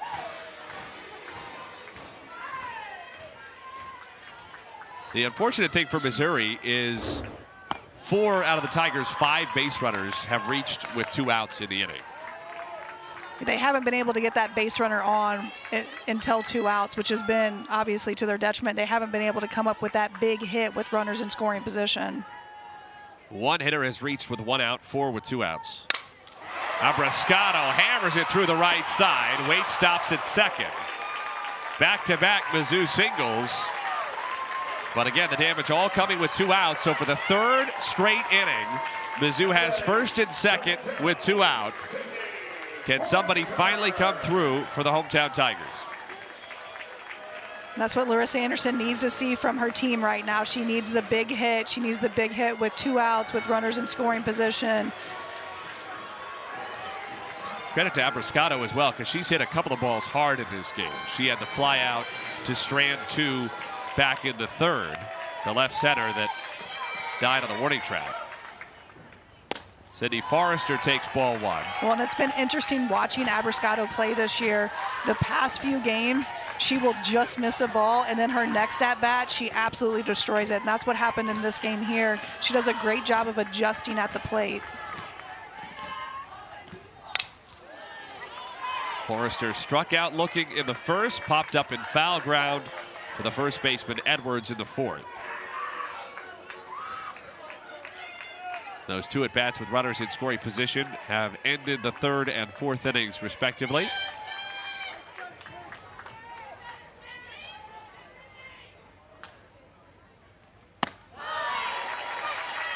Cleanup hitter Abby Hay is on deck.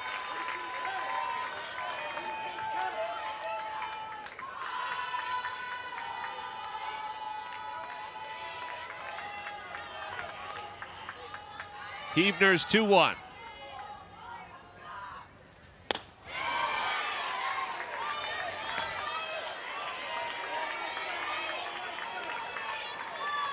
She struck out the first 5 she faced tonight.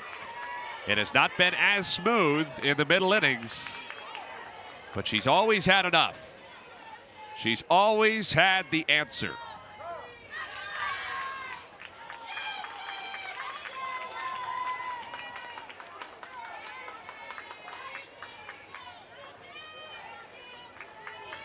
Two on, 2 out. Heavner's 2-2. Forrester waves and misses. 10 strikeouts for Huebner. 6 stranded for Missouri in the last 3 innings. She just finds a way. 2-0 LSU.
LSU softball in the late 90s, early 2000s was dominating the SEC, one regular season title after another. Into the later 2000s, the SEC tournament titles continued, and of course, they were frequent participants in the World Series, including 4 of the first 6 years under Betts Arena. But that postseason success has mostly dried up for the Tigers, now an 8-year absence. Potentially 9 this year away from Oklahoma City for LSU. Not to say there haven't been very good Tigers teams in that time. Not to say it's easy to make it to the World Series. Knocked down at third, awkward play, and Alex Franklin beats it out. Addie Waits could not recover in time. Leadoff base runner for LSU in this 6th inning. But there's no question, whether not necessarily in a negative way, but there's no question that the standard at LSU is very, very high. Taylor Pleasant's coaching first knows that as well as anybody. And the pressure is building for LSU to find a way back to OKC. Well, I think it's also a testament to how much better the SEC has gotten. Early 2000s, not necessarily the premier conference that it is that you're looking at in 2026. And you can see how good and how hard the league has gotten in those years. And it just makes it even harder in the postseason. You beat up on each other all regular season in the SEC, and then you're expected to go into the postseason fresh, and it's really hard to do. Tori Edwards at the plate.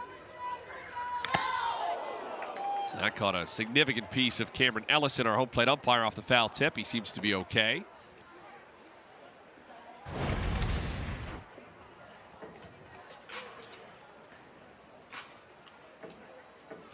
That's why we wear the gear.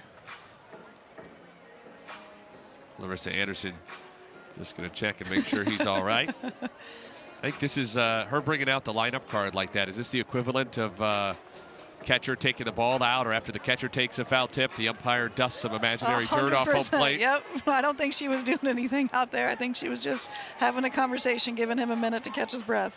No changes here, though she did make a change at the beginning of this inning on the defensive side. Addie Kohler is in to play right field in place of Sydney Forrester, who made the last out in the 5th inning. So obviously her spot will not be up in the lineup for quite a while. In fact, potentially might not come up again in the game. So Kohler's going to play right field until Forrester's spot comes up again. Larissa Anderson has done this late in games where she's brought in Addie Kohler to play right field defensively. She's a much better defensive outfielder. You need Sid Forrester's bat in the lineup. That pitch got away from Harrison a little bit, but I wonder if it might go as a pass ball. They've got it as a wild pitch there, but one that Abbracado would like to have back, no doubt. And LSU has capitalized consistently with runners in scoring position. Well hit, center field. Langer looks up. It is gone. Torrey Edwards, a 2-run homer, and LSU has opened it up.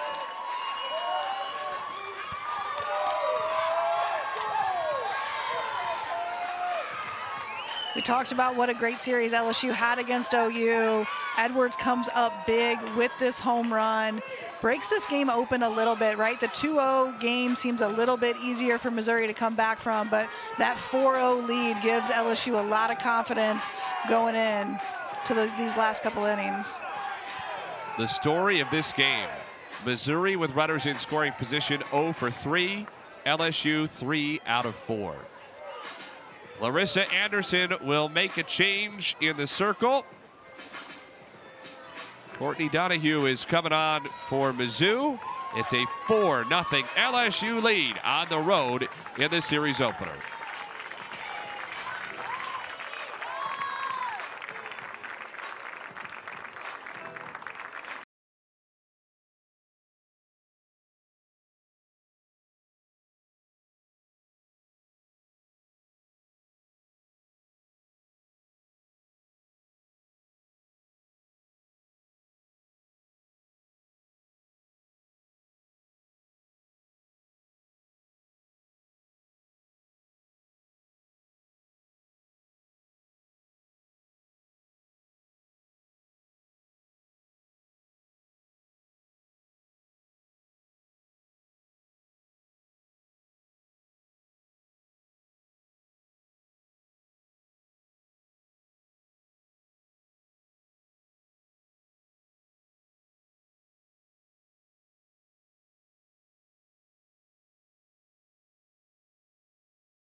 Torrey Edwards, a 2-run homer, and LSU has doubled its lead. A 4-0 advantage on what turned out to be the last pitch thrown by Sierra Harrison tonight. See, Harrison leaves that ball over the middle of the plate. Against a team like LSU, you've got to hit a corner. You've got to get that ball out of the zone. That was way too much plate right over the middle. And Edwards did a lot of damage with that swing. Courtney Donahue takes over in the circle for Missouri after the pitching change. Former junior college pitcher of the year at Des Moines Area Community College, who has been good for Missouri her last half dozen appearances, including 4 of those in the SEC. Her first appearance against SEC opposition was in Gainesville, Florida, Mizzou's SEC opener. She gave up 2 runs in 2 1/3. Ripped into center, Langer on the move for the catch. Hard luck for Char Lorenz, as that ball was tattooed. But just 1 run allowed since by Donahue in the SEC.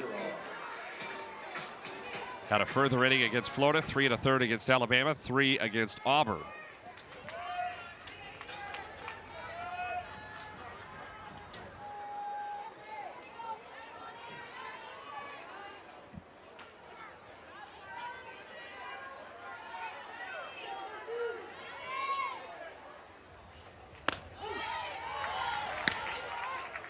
Strike 1 on Massey Bergeron, I should say, who popped up to second and drove in a run with a single up the middle back in the 4th. Off the end of the bat, playable for Waits, 2 gone.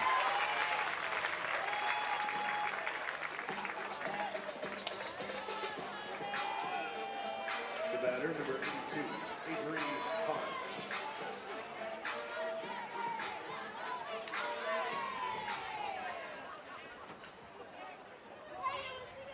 The number 8 spot in the lineup here for LSU, which was Pickett. Avery Hodge took over in the middle innings on defense at third base and gets her first chance to hit. Batting .145 this year, the senior.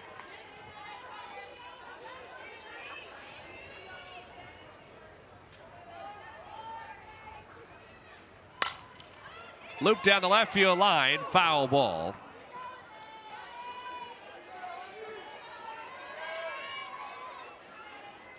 Second-year Tiger, transferred from Oklahoma.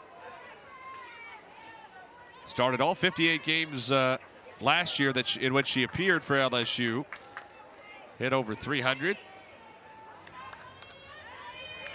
This season, the bat has been slower starting. Roll over to second. Smith on the move. Hodge nearly got there, but a nice play by Sophie Smith, charging to retire Hodge, and with her the side. But not before LSU tacks on 2 from Tori Edwards. LSU challenge coming. LSU is challenging the call at first base. And look to my eye in real time, like our first base umpire, Carlos Guzman, got it right. Live play, she definitely looked out, but it was a bang-bang play.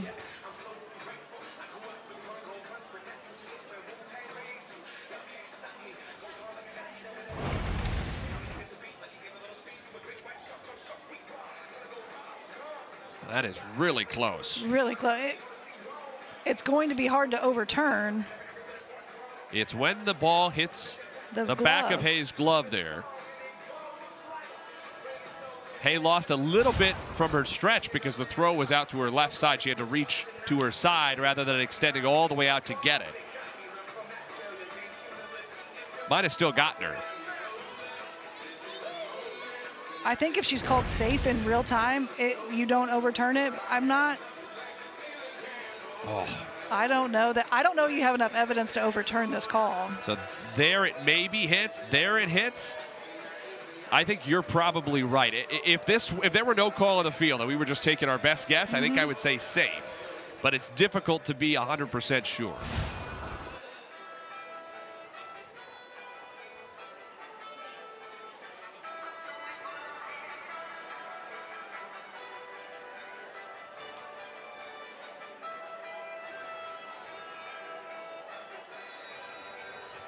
If the inning continues, Riley Johnson would get a chance to bat for LSU. After review, the call on the field is changed. LSU will retain their top. So Hodge is safe. She gets an infield single, a hard-earned one.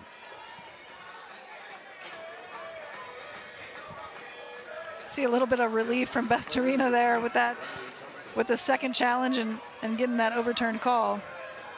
A little bit of a relief for Hodge, too. That's her first base hit since March 15th against Texas A&M.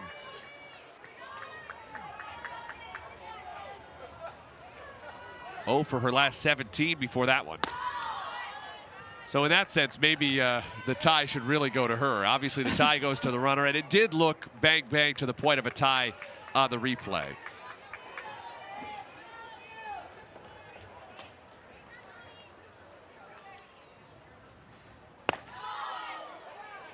Pitch just misses to Johnson, 2-0.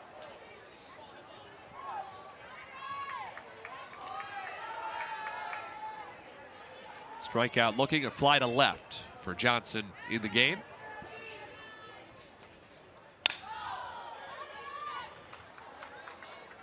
Tell you what, though, this LSU team, we talked about it from the outset. Both of these teams better than their SEC records.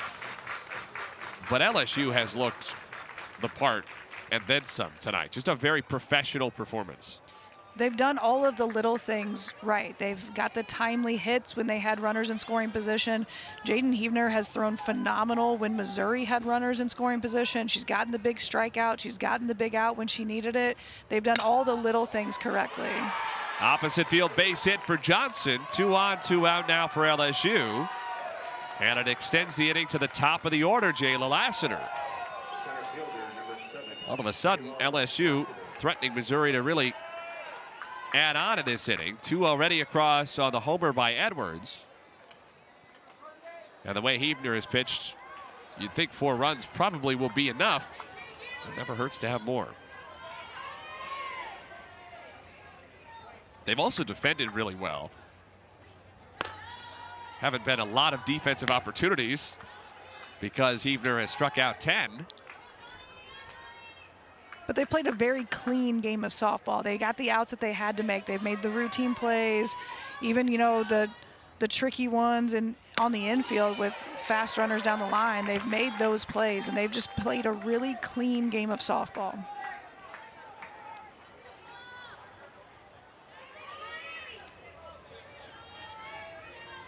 Lassiter, a ground out to second, line out to center, fly out to right. But she's made good contact in all 3 of her at-bats.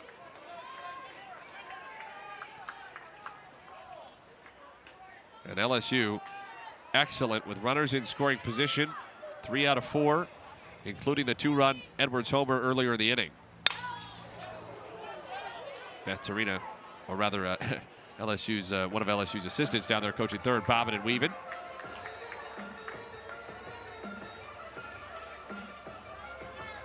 At least aim toward Pleasance at first, you know, the All-American. Right. Make her show it off. Make her show off the glove.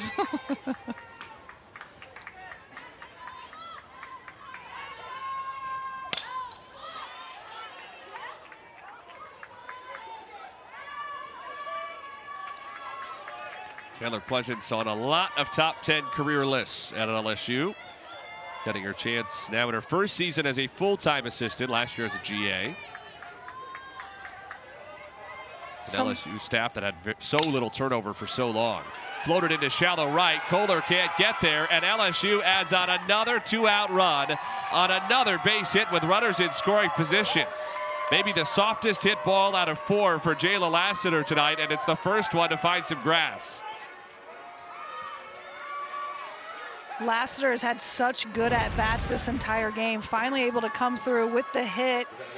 This ball's out of the zone. She's just fighting it off, does such a good job of just making sure she gets a barrel on it, doesn't hit it hard, hits it in no man's land, and is able to get the RBI. Isn't that hitting? Soft contact on a pitch almost in the opposite batter's box. Sometimes, you know, we saw a bunch of really hard hit line drives that didn't make it down, and then sometimes softball just kind of evens it out. Lassiter on the move. They throw through, not far from getting her, but she dives in ahead of the tag.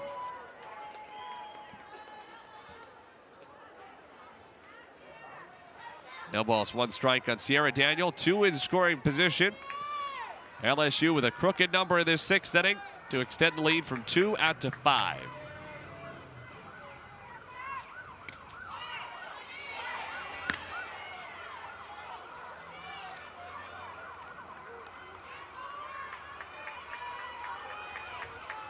That run charged, of course, to Donahue because she did not inherit any runners. And a good challenge by Beth Torina, as it turned out. Seemed rather innocuous at the time. Infield single with 2 outs. But a couple of hits subsequent. And that one eats up the Grove. 2 more LSU runs come in. Daniel with a 2-run single. It's a 5 spot in the 6th inning for the Bayou Bengals at a 7-0 lead. Sierra Daniel has been so impressive at the plate tonight against Missouri. Seeing her second pitcher of the game, she goes the opposite direction. She just takes this outside pitch, hits that ball really hard. Updegrove doesn't get the hop. She's just been very impressive at the plate. Look at those numbers with runners in scoring position. That is the tale.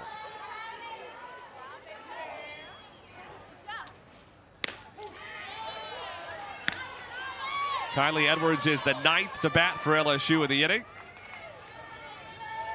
5 of their 7 runs have come with 2 outs, all but the 2 runs on the Edwards homer early in this frame. That was the Tori Edwards homer rather than Kylie Edwards batting. She has twice grounded to short, once popped to short.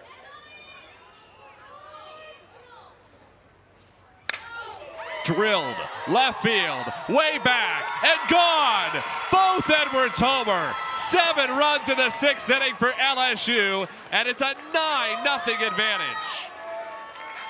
Tori Edwards starts the rally. Kylie Edwards ends the rally. Kylie Edwards was so impressive last weekend against Oklahoma, comes back out, struggles in her first 3 at-bats, and just sits back and is able to drive this ball right out of the park. Just such an impressive piece of hitting.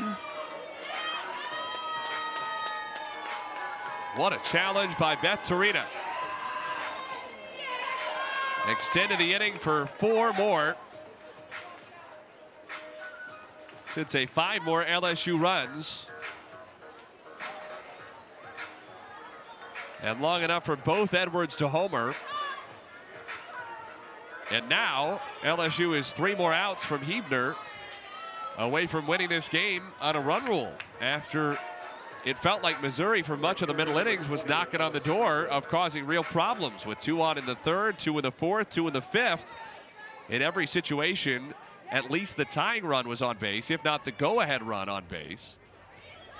And now LSU has totally opened it up. This is going to end up on the final scoreboard.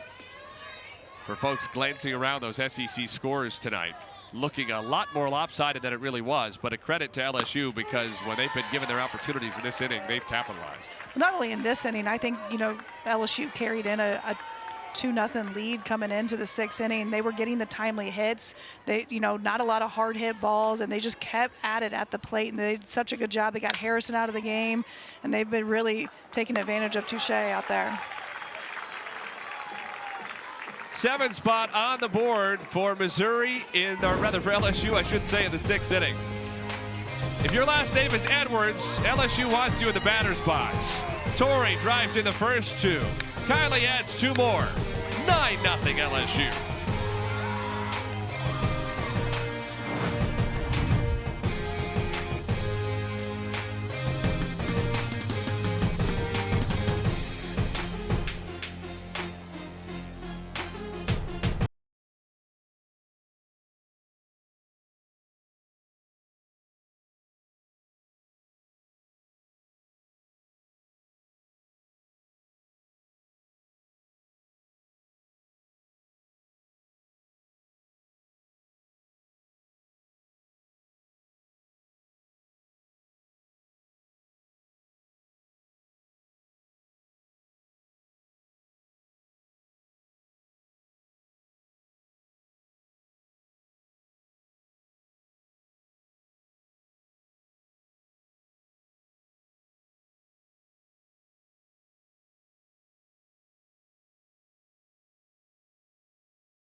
All out-of-market games live or on demand, all in one place. Jaden Huebner with 10 strikeouts, matching her career high against an SEC opponent. And her bats just put a touchdown on the board at the top of this 6th inning and tacked on the extra point. A 9-0 lead for LSU on the road to the series opener. Be a very, very bright start. And a chance for LSU to win a series, potentially as soon as tomorrow. 3 o'clock first pitch in game 2. 2:30 on Saturday in the finale. Has been an ominous weather weekend in Columbia. Thankfully, it stayed away tonight.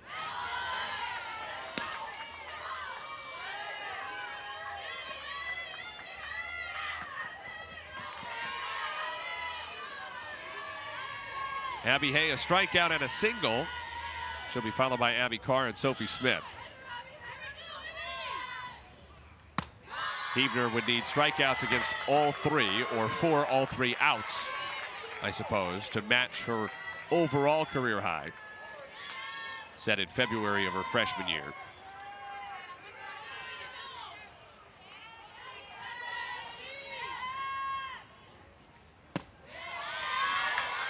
Four-pitch walk to Hay, which would have been cause for concern for LSU if this game were 2-0.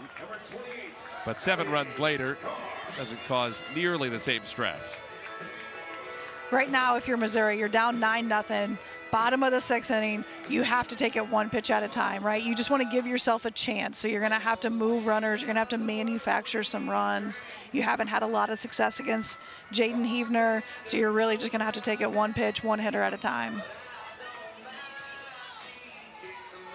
Larissa Anderson looked for a moment like she was going to pinch run for Abby Hay, and I think that's what Hay thought was happening, but really wouldn't make a lot of strategic sense here.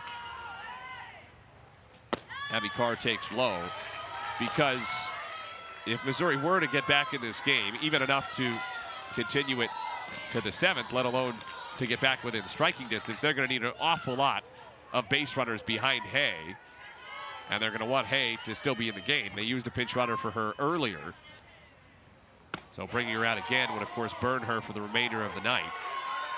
Obviously, Missouri's chance of coming back in this game is very, very small, but a pinch runner does little to help them in this situation.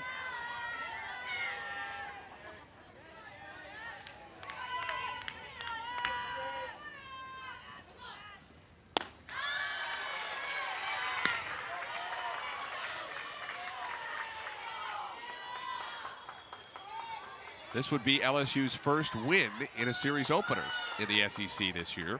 Their only series win was against South Carolina in the other Columbia a couple of weeks ago, and they lost the first game in that series in 12 innings. Then turned around and won games 2 and 3.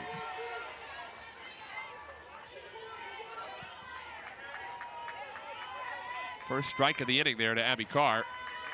After 7 straight balls from Jaden Heavner, perhaps laboring over 100 pitches. Carr rips it down the third base line, a fair ball. Hay holds up at second. Again, the same idea. Missouri's going to need a lot of base runners. No sense in pushing your luck on the bases. No, if that ball's hit to right field, you're absolutely going to take third base, right? You got a long way. That's a long throw for the right fielder. Left field, that plays in front of you. So Abby Hay does a good job stopping at second, making sure she's still in scoring position. But runners in scoring position have been deadly for Mizzou. 0 for 3 with runners in scoring position. In each of those scenarios, there have been 2 outs and runners at first and second. They left the runners there in the 3rd, 4th, and again in the 5th innings. When you look at 6 runners left on base, that's a huge number. That's something that you have to capitalize on. But we did talk.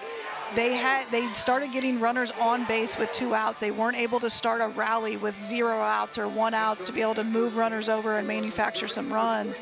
They really started in a hole already with 2 outs. These are Missouri's first 2 base runners with nobody out. And Lenny Ramsey is going to pinch run at first base in place of Abby Carr. This pinch runner, of course, makes sense because Carr is removed for the first time. So she can re-enter the game if it continues.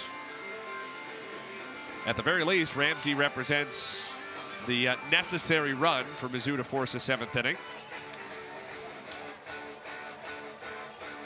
Make Heavner work a little bit harder, see her a little bit more, knowing there are 2 games still to play in this series. Missouri 0 for 3 with runners in scoring position. Sophie Smith curls it foul.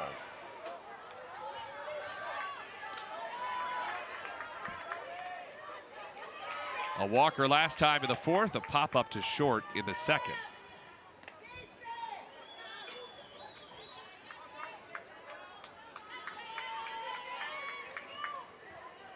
And this weekend is LSU's last chance to do much of anything about their spot in the SEC standings for a while, because they'll be off next weekend. Missouri crowd did not care for that one. When I say they'll be off, I mean from SEC play. They will not be off. They'll be playing 3 games against Arizona, something Beth Serena's teams have done from time to time in recent years. Taking advantage of that bye week to play a traditional series against just about the best team she can find. course, an LSU win here, even though it would be their 5th against Missouri's 4, would not be enough to push LSU past either Mizzou or Mississippi State because of the additional losses.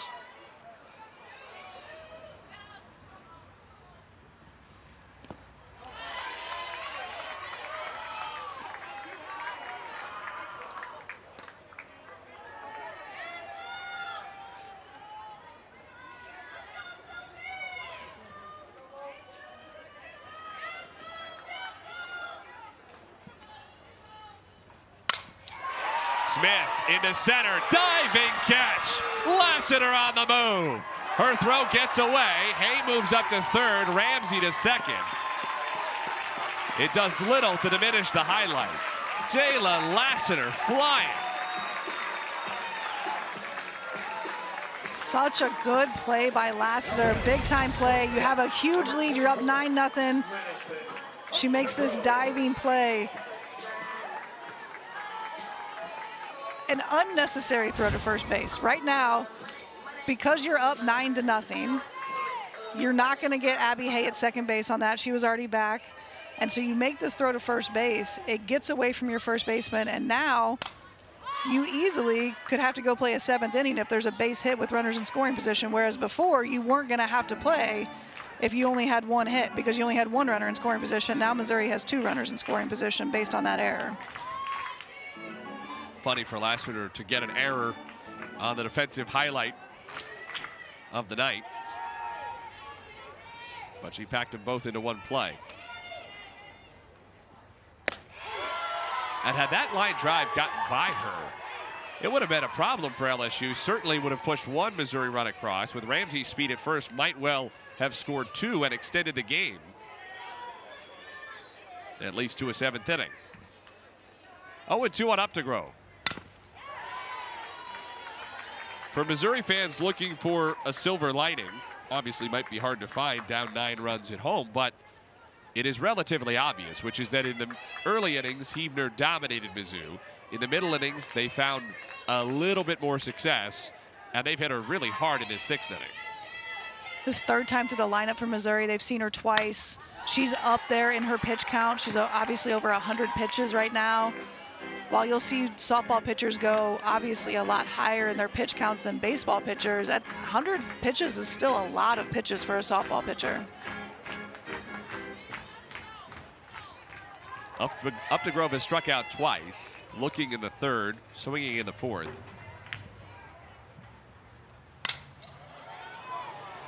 And she is battling with 2 strikes.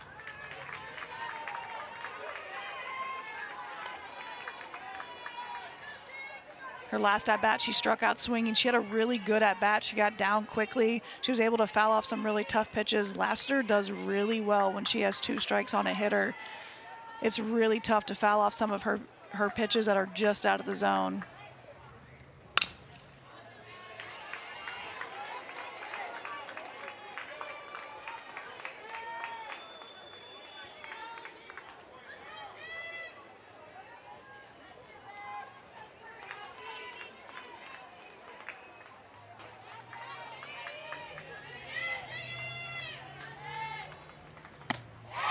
Check swing.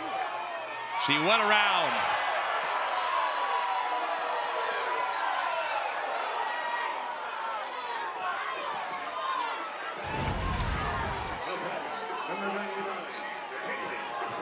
Eesh. That's a tough call for the 3rd base umpire to make.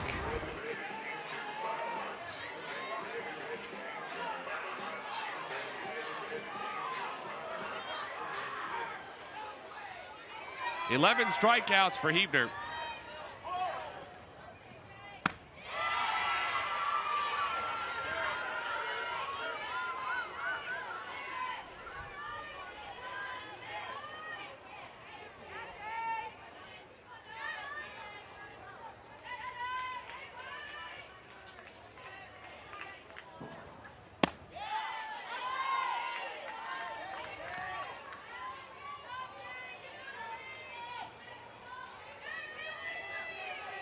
Abby Hay at 3rd, Lenny Ramsey out at 2nd.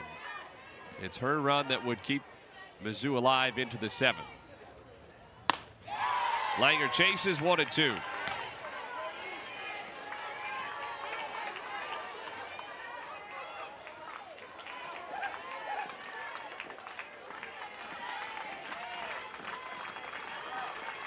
even with 9 runs on the board. Tonight has been about one LSU Tiger above all others.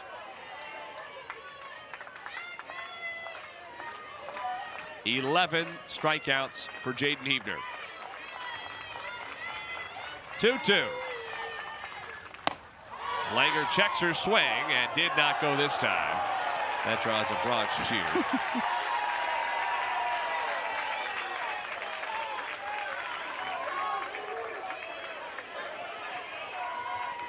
If I'm reading lips, you're 1 for 2, Blue. Missouri crowd has let this umpiring crew know exactly where they stand on multiple occasions tonight. Say what you will about a Missouri crowd, but they'll hang in there on ribbing the umpires, even down 9-0. See the way Huebner's had to work harder and harder as the night has gone on. Ball 4. Missouri loads them up for Claire Cahalan. Now 9 base runners for Mizzou in 5 2/3 innings, but nobody has crossed the plate. And it looks like Cahalan might be called back for a pinch hitter. Gracie Britton is up with a bat out of the Missouri dugout. Gracie Britton's a freshman, local kid, went to high school at Southern Boone, has played around Columbia for a long time. She's a freshman, came in. She actually graduated early in December and started, so she should still be in high school right now. I kind of love this move. You're down 9-0, give the freshman a chance, see what happens. Sometimes freshmen don't know the big spot when they don't know it, so. And those numbers look pretty good, 333 and 889. But that's 2 for 6, the 333. This will be her first appearance against SEC pitching since Game 2 of the SEC schedule, March the 8th against Florida. Pitch gets away, but Hay holds it third. That at bat against Florida ended in Britton's only strikeout of her young collegiate career. She was hit by a pitch and walked in her 2 plate appearances against Missouri State on Tuesday. Check swing. She went around.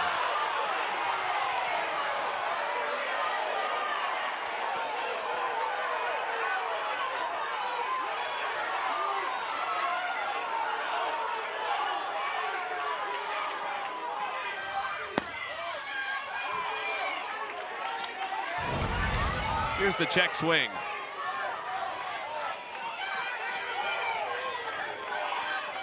That's closer to offering, I think, than Updegrove was. It was more around than Updegrove went. You are right. Obviously, it's an accumulation thing with the crowd, but I'm going to stick up for Gil Zayas a little bit on that one. I think at minimum that's 50-50, and I think probably she went on that one. The Updegrove one may have a point. 3-1.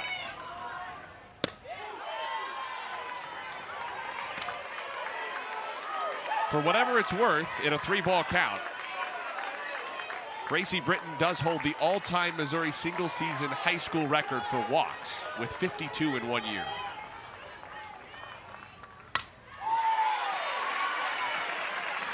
I didn't watch a lot of her high school games, but I'm guessing a lot of those walks were intentional walks. She was very powerful at the plate. She hit the ball really hard, lots of home runs, lots of gaps. She has drawn 2 walks in her 8 collegiate plate appearances so far as a freshman. Also been plunked once. Huebner's payoff. Ball 4. Gracie Britton draws her 3rd collegiate walk, her first in the SEC, and drives in a run for the first time as a Missouri Tiger to get Mizzou on the board. That's really cool. Gracie Britton grew up a Missouri Tiger fan. She's been wanting to play here. This was like a homecoming for her, and to get that walk in this game, that's huge for her. And Claire Cahalan, of course, fleet of foot, immediately re-enters in place of Britton. So Britton does her job without having to put the ball in play.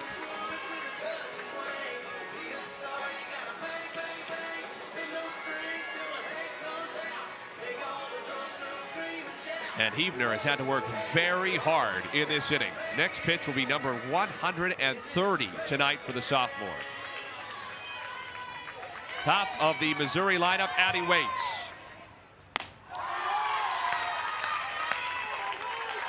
She has struck out, walked, and singled. Each outcome progressively better than the last. Ramsey, the runner at third, is the run Mizzou needs to force a 7th inning.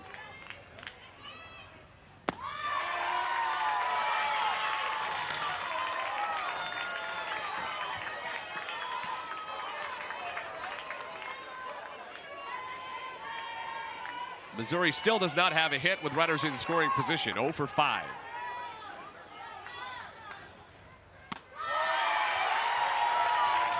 But one more ball from Huebner would at least guarantee a 7th inning.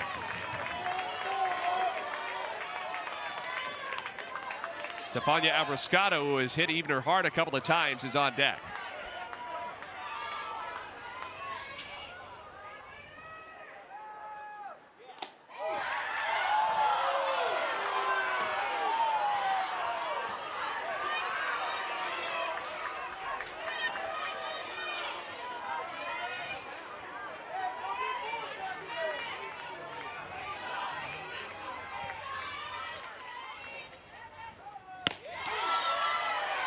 Full count to the second straight hitter.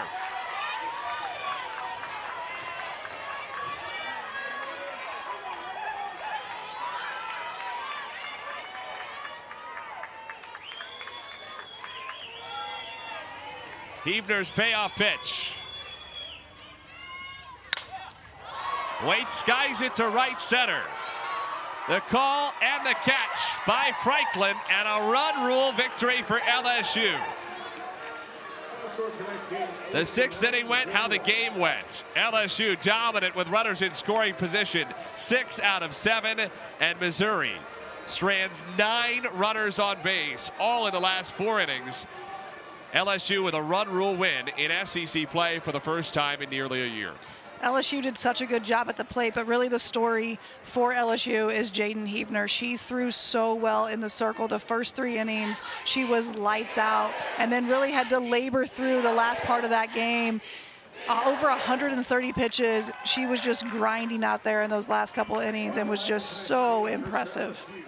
9-1, LSU with a series opening win in the SEC for the first time this season. They improved to 5-8 in the Southeastern Conference. And we are joined now by the sophomore left-hander, Jaden Huebner. What a performance from you tonight. 11 strikeouts, the most you've ever had against an SEC opponent. How did it feel having to fight it a little bit in that 6th inning to get to the finish line? It felt good. It was a hard battle. I mean, there was a couple of ups and downs for me and myself trying to get out there for my team, but came through, and I'm glad my team came through with that many runs, because I don't know what I would have done without them. Not my best game, but came through with enough to win. Well, Jaden, it was really impressive to watch you out there in the circle, but can you talk a little bit about what it means to come in on the road and get the first win in an SEC series?